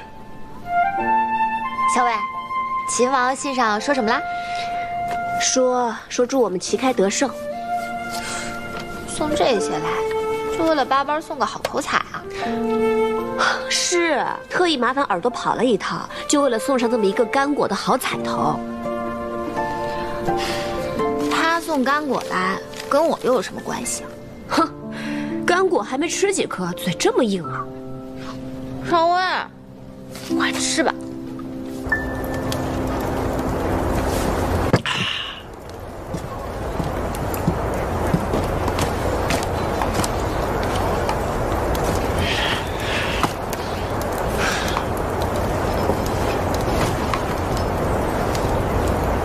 赵二哥，你怎么了？我可忍不住了，17郎。崔家军卖了潼关，害死了咱们镇西军那么多兄弟，咱们怎么可以又跟他们结盟，一起去攻西长津呢？万一他们又把我们卖了怎么办？就是啊，你说他们万一从后边反了，直接把咱们包围了。我见过崔乙，他不是这样的人。有其父必有其子，他儿子这样做，他爹为什么不能？若崔乙是这样的人，他就不会放我出洛阳城，更不会让我带着我父皇回大营了。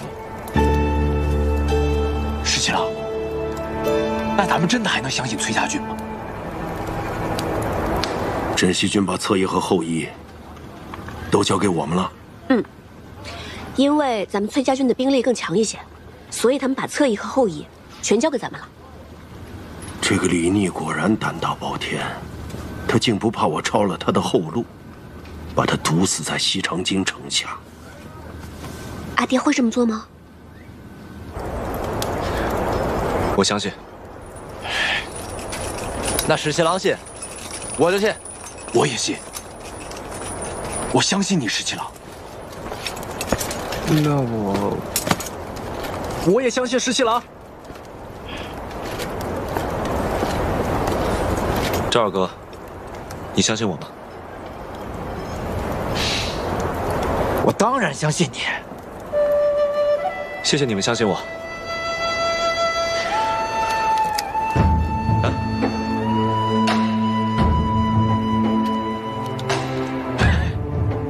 等收复了西长京，我就带大家烤黄羊吃。烤羊就算了，得有酒啊！对，有酒。来，干！来，干！要不是碍着你的面子，这回我早就把他给收拾了。阿爹，你才不会呢。嗯。不过，就算我们崔家军和镇西军加起来，比孙敬的守城兵马多。但自古以来，守易攻难。李逆虽然是个混小子，但不像莽撞之人。他是不是在城里还另有布置？阿爹瞧出来了。其实早在前些时日，李逆就已经派人在城中暗中散布谣言，煽动百姓去哄抢粮食。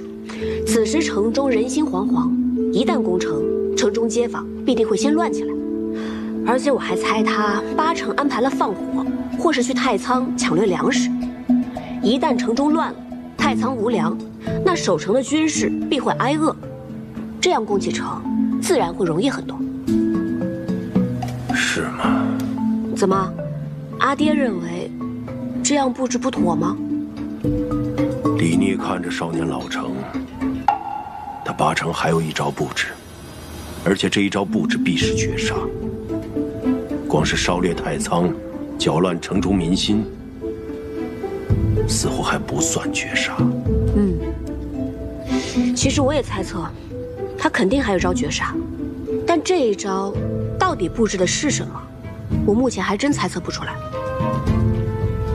我倒是有点明白，你为什么瞧得上那小子了。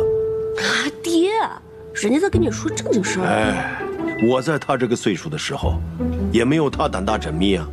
虽然当时在瀛州和结硕大大小小打了几10仗，他怎么能跟阿爹比呢？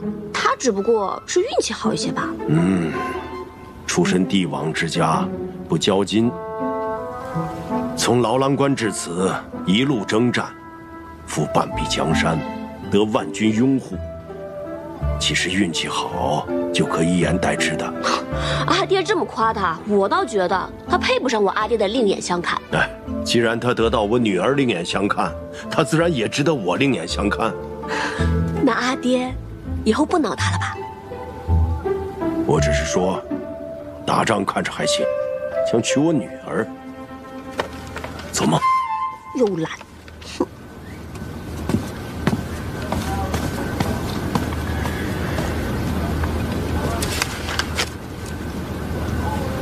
秦王要攻城了。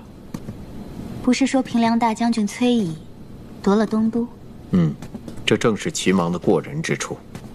他不仅大大方方的把东都让给了崔乙，还说服了崔家军跟自己一起联手攻打西长京。父亲，您说秦王会成功吗？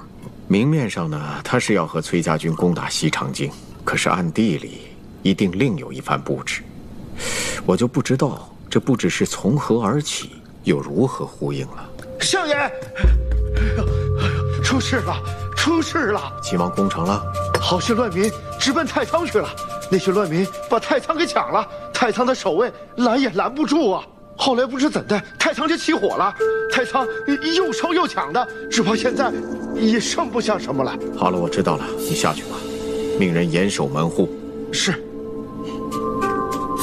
我娘，你可明白了？原来布置在这儿。对，先是散播城中无粮的消息，造成民心恐慌，然后再煽动这些乱民，把太仓给烧了、抢了。这下城中是真的无粮了，连守城的士兵都要饿着肚子，肯定没有心思守城了。正是，如今梁王早已登基称帝，孙敬素来残暴，城中又如此情形，这西长京啊，是守不住了。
城中乱民强掠太仓，只怕李逆就要攻城了。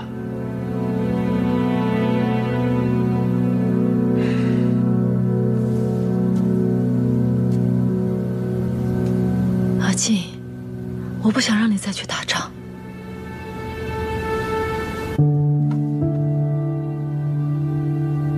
我们走吧。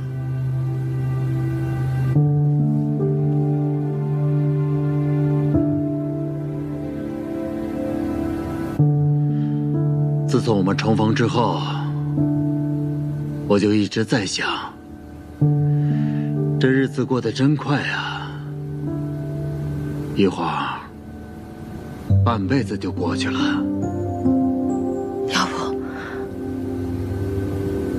我也出家，陪你去守城吧。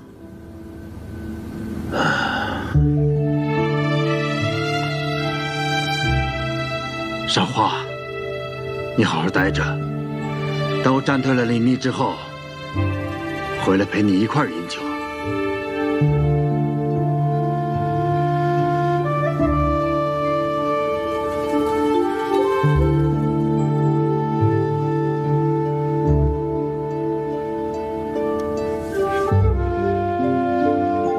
我等着你回来。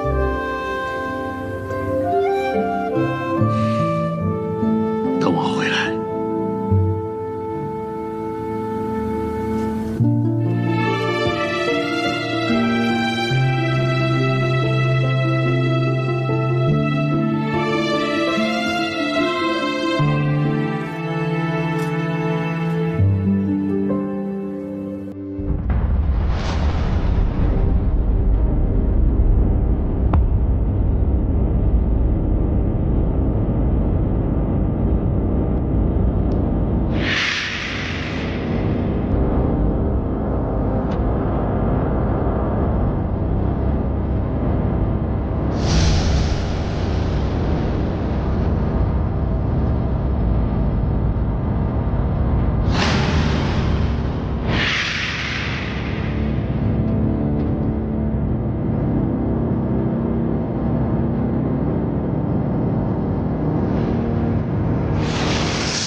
我杀！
这里，还有这里，严加防守。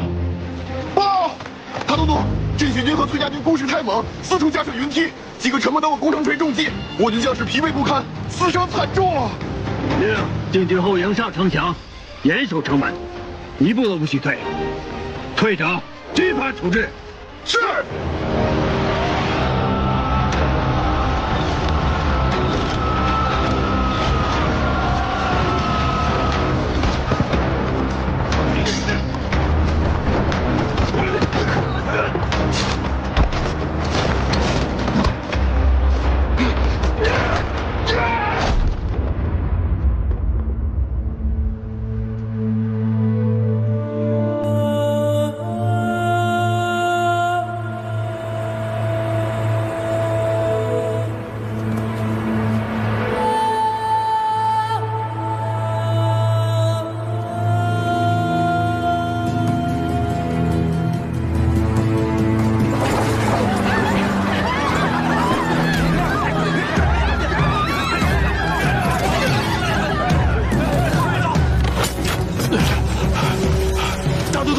那些乱民竟与士兵动起手来，有的还抢守城用的火药，请大都督示下。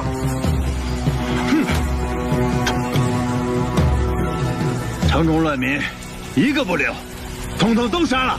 是。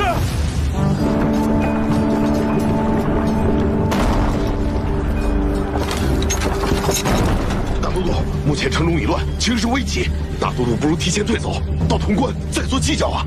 只要守住这几日，我们郑百余的大军就会回来了，自然会将镇西军和崔家军包抄围剿。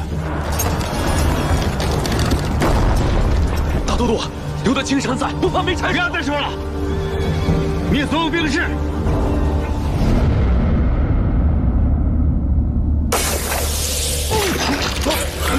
大都督，大都督，大都督，大都督，大都督，大都督，大都督。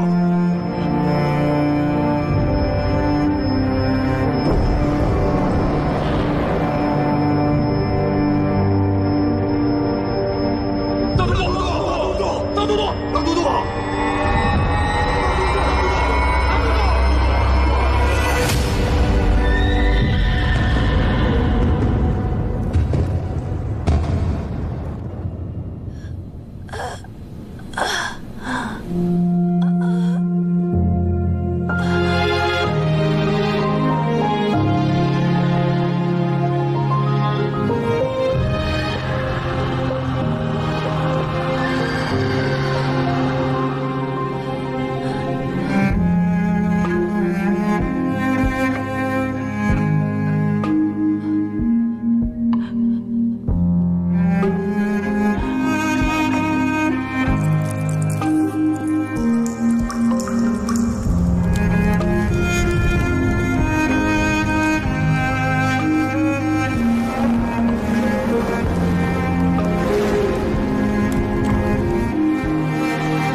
锦年啊，既然我已经与李逆暗中商量好里应外合，那我们必须要在宫内也给孙静致命一击。